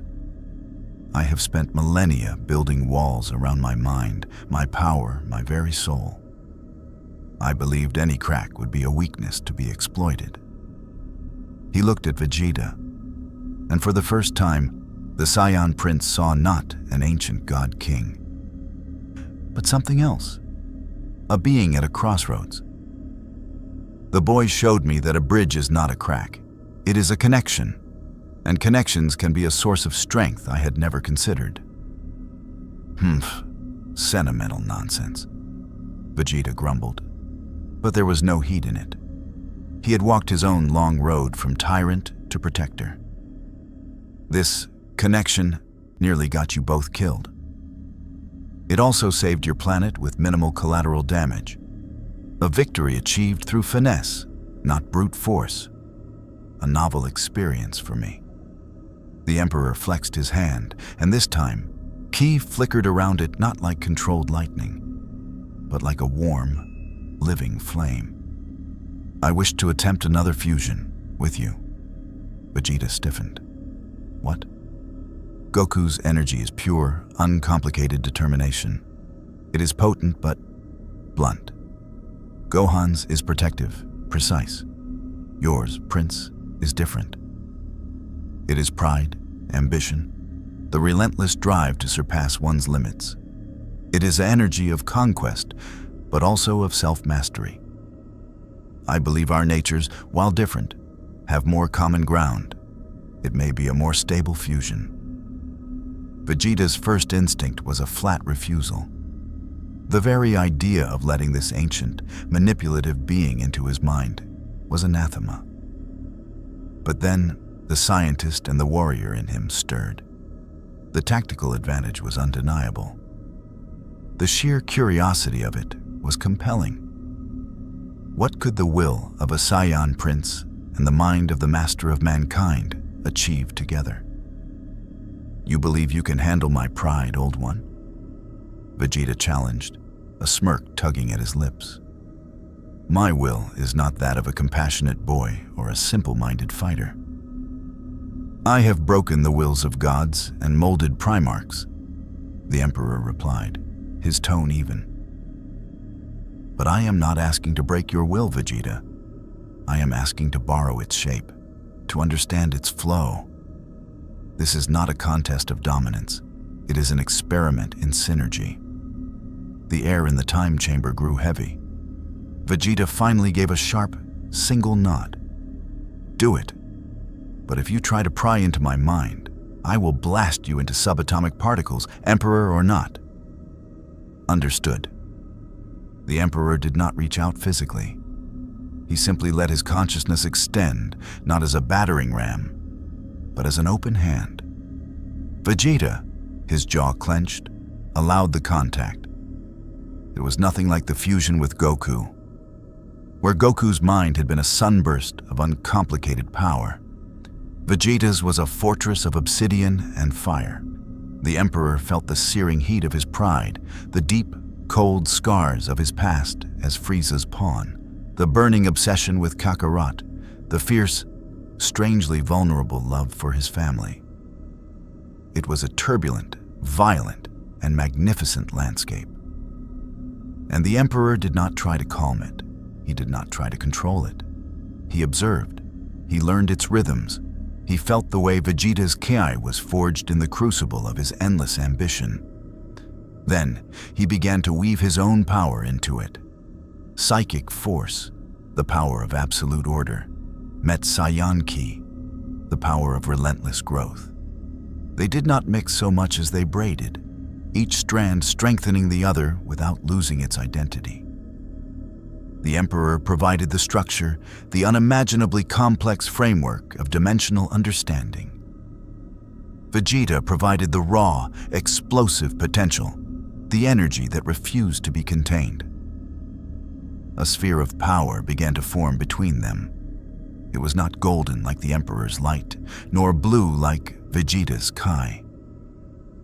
It was a deep, swirling violet, shot through with threads of brilliant gold. It hummed with a sound that was both a psychic hymn and a Saiyan war cry. The very fabric of the hyperbolic time chamber wavered around it. Vegeta's eyes were wide, not with pain, but with revelation. He could feel the Emperor's knowledge flowing into him. The understanding of dimensional physics, the principles of matter transmutation, the architecture of reality. It was a library of cosmic secrets being laid bare. And the Emperor, in turn, felt the sheer, unbending force of Vegeta's will, a power that believed it could surpass anything, even gods, even emperors. The violet gold sphere pulsed once, and a tiny, hairline fracture appeared in the air nearby. A controlled, temporary rift into the chaotic dimension they had just fought. Now, the Emperor's voice echoed in Vegeta's mind, calm and focused. Not with destruction, with authority. Vegeta understood. He didn't pour energy into the rift. He didn't attack it. He looked at the unnatural tear in reality. And with the combined authority of a Saiyan prince and the master of mankind, he simply commanded it. You do not belong here. The rift snapped shut with the finality of a slamming door. The connection severed. Both beings took a step back, Breathing heavily, the violet-gold sphere dissipated. The chamber was silent once more. Vegeta stared at his hands, then at the spot where the rift had been. He had not used speed or brute force. He had used a concept. He had enforced order through sheer collective will. "That," Vegeta began, his voice uncharacteristically quiet. "That was efficient," the Emperor finished, a genuine, uncalculated smile gracing his features for the first time. "That was true power, not domination, not harmony, sovereignty." He looked at Vegeta, a new respect in his burning eyes. "You were correct, Prince. Your will is formidable. It is not a weakness to be exploited. It is a foundation to be built upon." Vegeta didn't reply. He was too busy processing the paradigm shift. He had just helped perform a miracle of cosmic scale without throwing a single punch. The door to the chamber opened again. Bulma stood there, her hands on her hips. "Okay, boys, playtime's over. We've got a bigger problem. The big one over the ocean. It's not just a rift anymore. It's starting to look like a giant eye, and it's looking back." The Emperor and Vegeta exchanged a glance. The lesson was over. The test was about to begin. The sky over the ocean was no longer a sky. It was a pupil. The third and largest rift had dilated, transforming from a jagged tear into a vast cyclopean eye that stared down at the planet with malevolent sentience. The water below had stilled to an oily, reflective black, mirroring the horror above. The air was thick with a psychic pressure that even non-psychics could feel. A weight of ancient, cosmic spite that threatened to crush the spirit. The entire roster of Earth defenders was arrayed on a hastily constructed platform provided by Bulma.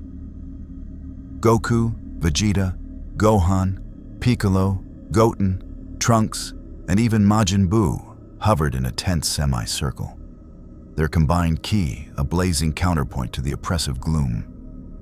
And at their center stood the Emperor, his golden armor reflecting not sunlight, but the baleful glare of the colossal eye. "It's a focal point," the Emperor stated, his voice cutting through the psychic drone. "The previous rifts were probes. This is the main invasion vector. The entity behind this is marshaling its strength to fully manifest." "What entity?" Goku asked, his usual grin absent, replaced by a focused seriousness. "In my universe, we would call it a greater demon of Tzeentch, or perhaps a shard of the Changer of Ways himself. Here, it is a consciousness that has evolved to travel the dimensional currents, a predator that feeds on ordered realities. My arrival was the scent of blood in the water. I am the cause of this." The admission hung in the air, a confession of guilt from a being who had never acknowledged such a thing. "So what do we do?" Gohan asked, his voice steady despite the terror the eye invoked. The Emperor turned to face them all, his burning gaze sweeping across the Z fighters. "There are two paths. The first, I leave. I use the knowledge I have gained to tear myself from this dimension, hopefully drawing this entity's attention with me. It will likely pursue me, leaving your universe behind." A stunned silence met his words. "And the second?" Piccolo prompted, his arms crossed. "The second," the Emperor said, his voice dropping, "is that we fight. Together. Not as me commanding you or you following me, but as a single unit. We use the fusion technique I have developed with Vegeta, but on a scale I have never attempted. We combine our wills, not just our power, into a weapon of absolute sovereignty. We do not destroy the entity. We banish it. We declare its existence incompatible with this reality, and we enforce that declaration. You're talking about a psychic assault with all of us?" Goku's eyes widened. Won't that be messy? It will be the most dangerous thing any of us has ever attempted, the Emperor confirmed. Our consciousnesses will be laid bare. There can be no hesitation, no hidden agendas, no division. A single crack in our collective will, and the entity will exploit it. It will turn our own power against us and use it to shatter this planet's soul. He looked at each of them in turn. The risk is absolute. If we fail, your universe is forfeit. This is not a battle of power levels. It is a battle of identity. We must be more certain of our right to exist than it is of its right to consume. Vegeta was the first to step forward. I will not flee from a fight. And I will not have this thing believe it can claim what I have chosen to protect. His gaze flickered to Bulma, Trunks, and the planet below. Goku stepped up beside him, a determined smile finally breaking through. Yeah, no way we're letting you take all the credit for saving the day. We're a team. Let's do it. One by one, the others nodded. Gohan, Piccolo, Goten, Trunks, even Boo, who simply said, "Bad eye make candy taste icky." The Emperor felt something unfamiliar tighten in his chest. It was not the sycophantic loyalty of the imperial court, nor the fanatical zeal of the Adeptus Astartes.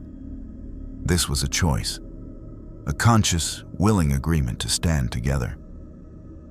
It was the antithesis of everything his imperium was built upon. "Then form a circle," he instructed. "Join hands. The physical connection will help anchor the psychic one." As they linked hands, the Emperor taking Goku's and Vegeta's, completing the circle, the mental space opened. It was a tempest. Goku's boundless, cheerful energy, Vegeta's fiery, unyielding pride, Gohan's brilliant, protective light, Piccolo's sharp, strategic calm, the bubbling excitement of Goten and Trunks, the simple, visceral desires of Boo. And at the center, the Emperor's own immense, ancient, and disciplined consciousness. It was chaos, a roaring cacophony of disparate selves that should have shattered apart instantly. The entity above them seemed to sense their attempt, and the psychic pressure intensified. Whispering doubts, amplifying fears, showing Goku visions of a dead Chi-Chi, Vegeta of a defeated Kakarot, the Emperor of a dying Imperium. "You are divided," the voice of the entity hissed in their collective mind. "You are weak. Your connections are lies." The circle wavered. The fusion began to destabilize. And then, the Emperor did something he had not done since before he walked alone into the deserts of ancient Terra. He let go. He stopped trying to control the torrent. He stopped trying to be the architect. He stopped being the master of mankind and simply became a part of the whole. He allowed Goku's simplicity to temper his complexity. He allowed Vegeta's pride to bolster his resolve. He allowed Gohan's compassion to warm his cold calculus. He did not command. He collaborated. And the moment he did, the chaos resolved into a symphony. Their individual wills did not vanish. They harmonized. The Emperor's sovereignty, Goku's determination, Vegeta's pride, Gohan's love, they wove together into a single, undeniable truth. This is our world. You are not welcome here. The combined consciousness turned its attention to the giant eye. It did not gather energy for a blast. It did not prepare a physical strike. It simply presented a unified front of absolute rejection. The effect was instantaneous and catastrophic for the entity. The giant eye blinked. A shudder ran through the dimensional fabric of the area. The oily water below began to churn. "Impossible!" the entity roared, its voice now filled with panic and pain. "This unity, it is a lie. A trick. It is the truth." The combined will of the Z-fighters and the Emperor replied, their voice a chorus of 1 billion overlapping convictions. "And your existence here is the lie." The sky began to heal. It did not happen with an explosion, but with a quiet, inexorable reversal. The pupil lost its focus. The sclera of the eye faded from a sickly yellow back to clear blue. The dimensional pressure vanished like a popped bubble. In less than 10 seconds, the sky was just a sky again. The ocean was just an ocean. The entity was gone, not destroyed, but utterly and permanently evicted. The concept of its presence had been rejected by reality itself, enforced by a will greater than its own. The circle broke. Hands fell away. The Zed fighters staggered, gasping, their minds returning to their individual bodies. They were exhausted, but unharmed. The victory was total, and it had cost them nothing but their collective will. The Emperor stood motionless, his head bowed. The experience had left him reeling. For 45,000 years, his solution to every problem had been control, domination, the imposition of his will. He had built an empire on a foundation of fear and forced obedience, believing it was the only way to save humanity from itself and the horrors of the dark. And in one moment, with a group of warriors who should have been hopelessly outmatched, he had achieved a perfect victory through the one thing he had always dismissed as a weakness: trust. Goku clapped him on the armored shoulder, the impact ringing through the quiet. "See, I told you we work well as a team." The Emperor looked up, his burning eyes meeting Goku's genuine, grinning face. He saw no sycophancy, no fear, no calculated respect. He saw a friend. "Yes," the Emperor of Mankind said, his voice thick with an emotion he could not name. "You were right." He looked out at the pristine horizon, at the planet he had just helped save, not because it was his, not because it was strategically valuable, but because it was worth saving. The choice had been his, and for the first time in 10,000 years, it felt like the right one. The victory feast at Capsule Corp was a riot of noise, color, and consumption that defied every standard of imperial decorum. Plates piled high with food circulated, laughter echoed through the halls, and the triumphant chaos was a far cry from the grim silence of the imperial palace. The Emperor stood slightly apart, a golden statue observing the celebration with an inscrutable expression. In his hand, he held not a goblet of wine, but a simple glass of water. Bulma, ever the bold one, approached him, a cocktail in her hand. "Not drinking, Your Majesty? I promise it's better than whatever rotgut they serve on 1,000,000 worlds." "A clear mind is a strategic advantage, Dr. Briefs," he replied, though his tone lacked its usual absolute finality. He gestured with the glass toward the scene. "This celebration, in my Imperium, victory is marked with somber rituals, days of prayer, and the execution of perceived cowards. It is a reaffirmation of duty, not this." Bulma followed his gaze to where Goku was engaged in a comical eating contest with Buu, while Vegeta stood nearby, arms crossed but with a faint, approving smirk on his face. "This is how we live, Emperor. We fight when we have to, and we celebrate being alive when it's over. It's not complicated." "It is profoundly complicated," the Emperor countered. But there was no criticism in his voice, only fascination. "You risk your lives for each other, not for an ideal or an empire, but for the simple, illogical reason that you care. And then, instead of fortifying for the next threat, you break bread together, It is strategically unsound, and yet it appears to be the source of your strength. As if summoned by the conversation, Goku bounded over, a chicken leg in one hand. "Hey, Emperor, great party, right? You should try the roast. It's way better than those nutrient pastes you were telling me about." The Emperor looked at the offered piece of meat, then at Goku's utterly sincere face. He reached out and took it. The gesture felt more significant than sealing a dimensional rift. "Thank you, Goku."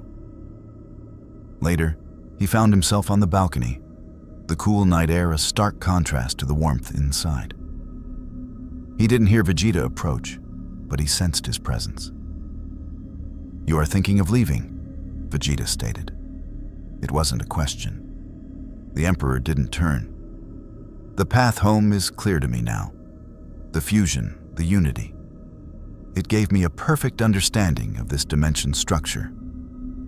I can open a gateway. I can return to my golden throne." "And will you?" Vegeta's voice was neutral. "That is the question." The Emperor finally looked at the prince. "For 10,000 years, I have been a prisoner, a symbol, a dying light in the darkness. My every thought has been a weapon, my every action a calculation for the survival of my species. Here." He gestured back toward the laughter. "Here, I have been a person. I have been challenged, not as a god, but as a fighter. I have been trusted.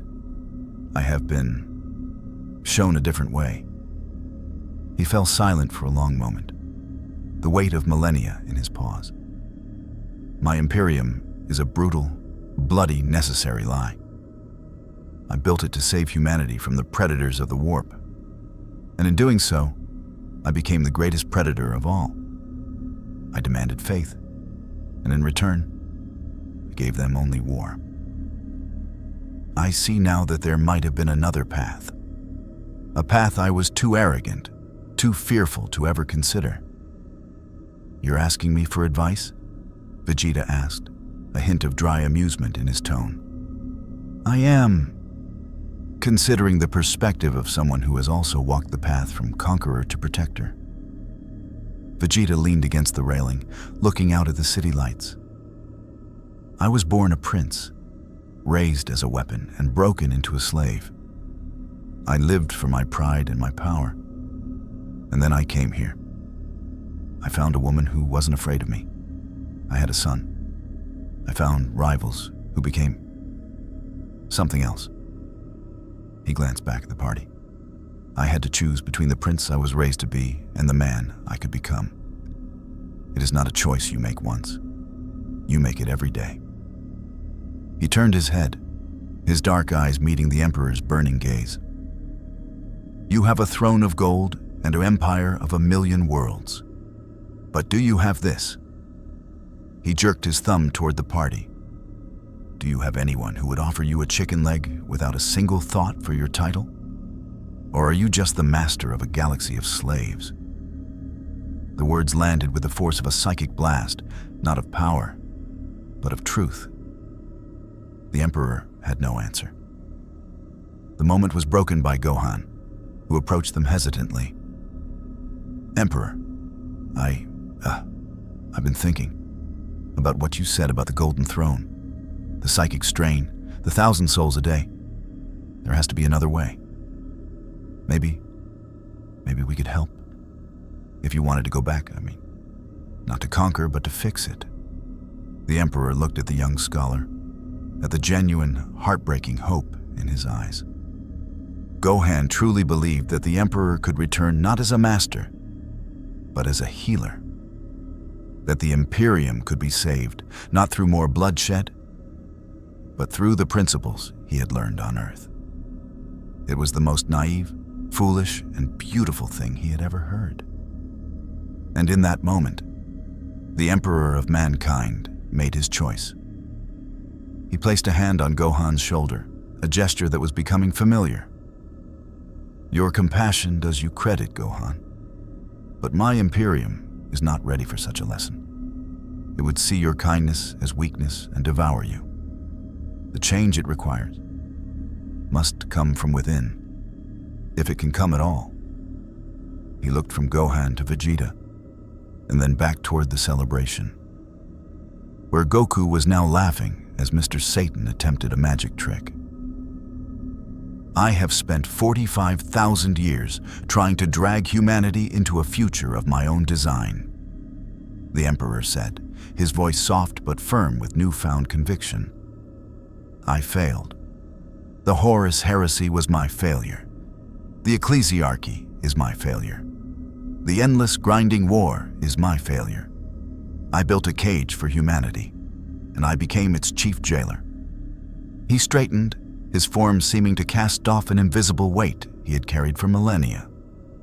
Here, I have seen humanity, and Saiyans and Namekians thrive without my designs.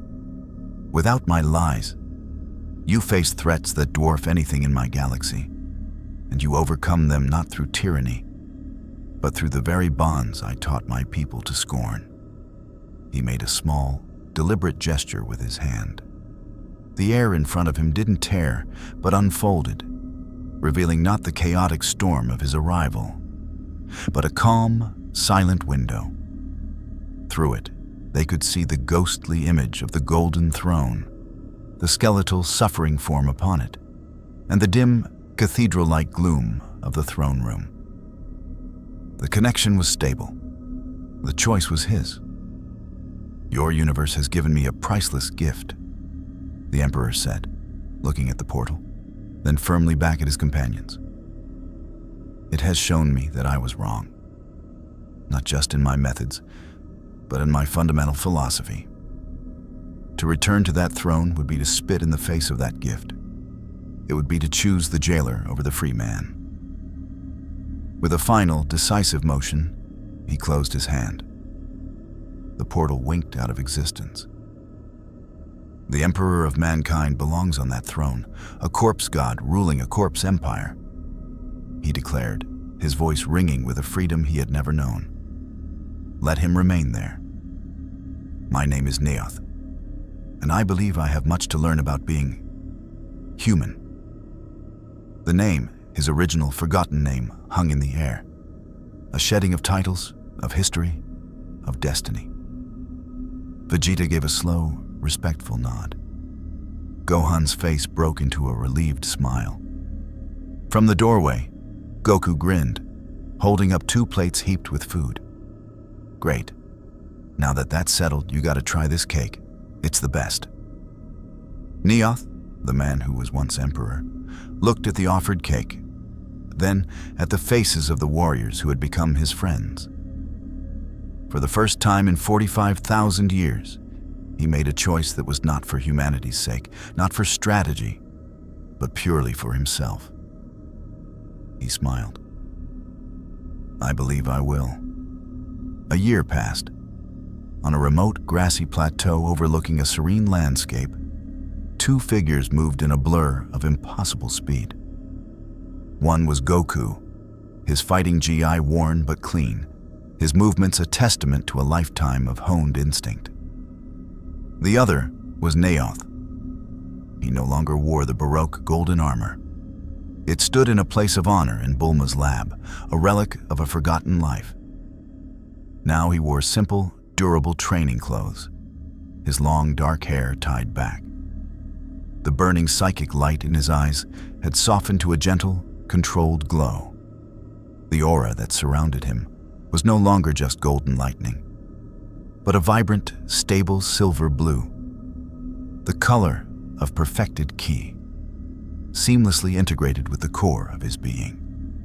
Their spar was not a contest of domination, but a conversation in motion. Goku attacked with a flurry of punches, each one capable of shattering mountains. Neoth did not stop them with brute force. He flowed around them, his hands redirecting the energy, his feet barely touching the grass. He was not fighting Goku's power. He was dancing with it. Your adaptation is complete, Goku noted, leaping back with a grin. I can't even feel that weird energy from you anymore. It's all just Kai now. Really, really strong ki. Neoth landed softly, a genuine smile on his face. It was an expression that had become familiar over the past year. The integration is stable. My psychic potential remains, but it now functions as a subset of my ki, not in opposition to it. I am no longer an anomaly in this universe. I am a part of it. This was the truth. The dimensional stresses had ceased. No new rifts had appeared. The predators from the void had lost their scent. Their conversation was interrupted by the arrival of others. Vegeta landed with his characteristic controlled power, followed by Gohan and Piccolo. They had come for one of their regular strategy sessions, a practice Neoth had instituted, not to command, but to share the tactical wisdom of 45 millennia. The Galactic Patrol has requested assistance again, Gohan mentioned, pulling up a holographic star chart. A pirate warlord using scavenged technology. They're worried about collateral damage. Neoth studied the chart. His mind, once focused on galactic conquest, now applying its vast knowledge to surgical, peaceful resolutions. Their fears are valid. A direct assault would risk civilian populations. However, a precision strike on their power core, combined with a psychic, a ki-based illusion to simulate a core breach, would trigger their evacuation protocols. The warlord would be isolated and easily captured. Vegeta grunted in approval. Efficient, minimal waste. Your strategies have become less brutal, old man. A hammer is a useful tool, Neoth replied. But not every problem is a nail. I am learning to use more delicate instruments. This was his new purpose. Not as a ruler, but as a guide. A strategist. A guardian. He helped coordinate Earth's defense, advised the Galactic Patrol, and taught the Z-Fighters techniques of mental fortitude and cosmic awareness they had never dreamed of. In return, they taught him how to live. He shared meals with them. He attended Bulma's parties. He helped Gohan with his academic research, providing first-hand accounts of history that predated human civilization. He even, on one memorable occasion, participated in a baseball game, his preternatural reflexes causing a minor controversy until Mr. Satan declared it a new secret technique. He was free. It was during one of these peaceful moments, as the sun set over the plateau, that the air before him shimmered. It was not a violent tear, but a gentle, respectful parting. A figure stepped through, and Neoth's entire being went still. It was a custodian, one of the 10,000. His blood-red armor was scarred and ancient, his guardian spear crackling with dormant power. He removed his helmet, revealing a face that was both ageless and weary beyond measure. He looked at Neoth, and his eyes, which had witnessed the slow death of an empire, held a profound, heartbreaking sorrow. "My emperor?" the custodian said, his voice a low rumble of devotion and grief. He did not kneel. The moment felt too sacred for ritual. Neoth looked at this living relic of his past. He could feel the man's unwavering loyalty, a faith that had sustained him through 10,000 years of silent vigil. He could feel the echoes of the Imperium's suffering, the endless wars, the dying light of the Astronomicon, the slow, grinding decay. "I am not your emperor," Neoth said, his voice gentle but firm. "You are," the custodian insisted, his voice breaking. "You are the only one. The throne. It fails. The sacrifice of Psychers is no longer sufficient. The light of the Astronomicon flickers. Without you, the Imperium will be plunged into a darkness from which it can never emerge. The warp will consume everything." He presented a data crystal. "Captain General Valerian sends this. He would have come himself, but his duty is to the throne until the last moment. He begs you, I beg you, come home. Neoth took the crystal. He did not need to view it. His mind, even attuned to this new universe, could feel the desperate plea emanating from it. He could see the vision the custodian carried, the Imperium, his magnificent, terrible creation, on the brink of final collapse. Billions of souls who, despite everything, still prayed to his name, about to be extinguished. The Z-fighters had gathered around him, silent. They understood the gravity of the moment. Goku looked troubled. Your old home is in trouble? It is, Neoth said, his eyes locked with the custodian's. The cage I built is breaking, and the things I caged humanity to protect them from are waiting to get in. Then we'll help, Goku said immediately. We can all go. We'll beat up whatever's causing the problem. Neoth looked at Goku's determined face, at Vegeta's grudging nod, at Gohan's immediate, selfless offer to help. This was their answer to every problem. Stand together. He smiled, a sad, proud smile. No, my friend, you cannot. The warp of my home would poison your ki. The demons there are concepts given form. They would feast on your pure spirits. To bring you there would be a death sentence. This is a burden for me alone. He turned back to the custodian. The choice was before him, more stark and terrible than it had been a year ago. Then, it was between a prison and freedom. Now, it was between the family he had found and the children he had abandoned. He closed his eyes. He saw the laughing faces at Capsule Corp. He felt the joy of a spar with Goku, the intellectual satisfaction of a debate with Piccolo, the simple peace of a sunset. Then he saw the trillion souls of the Imperium, the soldiers fighting and dying in his name, the citizens living in fear and faith, the last fading ember of human hope in a galaxy of nightmares. He had been wrong. He saw that now. His methods were a failure. But his purpose, the survival of humanity, had never been. He had built a dam of blood and lies to hold back a flood. The dam was crumbling. He could stay on the safe, green shore he had found. Or he could go back and try to plug the leaks with his own body. There was no choice. Not really. He opened his eyes, and the last vestiges of Neoth seemed to fall away, leaving only the Emperor. The weight of the galaxy settled back upon his shoulders. The Emperor protects, he said, the old mantra feeling both hollow and more true than ever. He looked at Goku, Vegeta, Gohan, and Piccolo one last time, imprinting their faces on a soul that had witnessed the rise and fall of stars. Thank you, he said, the words encompassing everything. For the friendship, the lessons, the chicken leg, the chance to be free. You showed an old tyrant that there was another way. Remember that. Whatever happens, remember.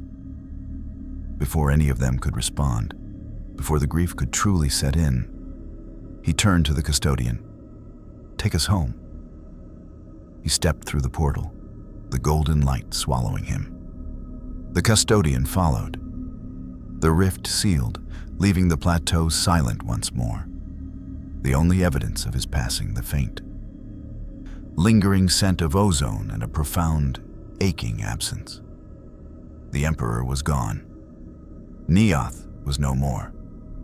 But the lesson remained. The golden throne of Terra was failing. In the sacred silence of the inner sanctum, attended by the silent, grieving custodians and the desperate tech priests, the skeletal form upon it was little more than a corpse, its psychic light guttering like a candle in a storm. Then, a light that was not of this world filled the chamber. When it faded, the Emperor stood before his own dying body. He was whole, vital, His eyes burned not with the pain of 10,000 years, but with a renewed, terrifying purpose. He looked at the elaborate prison of his own making, the engine of sacrifice that had sustained a rotting empire. He did not take his place upon it. Instead, he reached out with his mind, not with the brute force of the anathema, but with the refined, integrated power of a being who had learned to work with the universe. He touched the golden throne not as a master, but as a healer. He did not demand more sacrifice. He rewrote the throne's fundamental operating principles, using his new understanding of Kai to create a self-sustaining reaction, closing the catastrophic rift in the webway that had necessitated the endless psychers in the first place. The daily sacrifices ended. In that instant, across the Imperium, 1,000 souls destined for the throne each day were spared. The Astronomican's light, which had been fading, flared brighter than it had in millennia, a clean, stable beacon that burned without blood. The Emperor then turned his gaze outward, to the galaxy drowning in war. The strategies he now conceived were not of total annihilation, but of precise, minimal force. He sent psychic mandates, not to conquer, but to protect, to unite. The change was subtle at first, a shift in tactical doctrine, a sudden, inexplicable sparing of a xeno species that posed no threat, a focus on saving civilian lives. The Imperium would not change overnight. It was a beast of dogma and war, and its inertia was cosmic. But its heart, the man on the throne, had been fundamentally altered. The master of mankind had returned, but he was no longer just a master. He had become a student of a better way, and his final, greatest crusade would not be one of conquest, but of slow, painful redemption.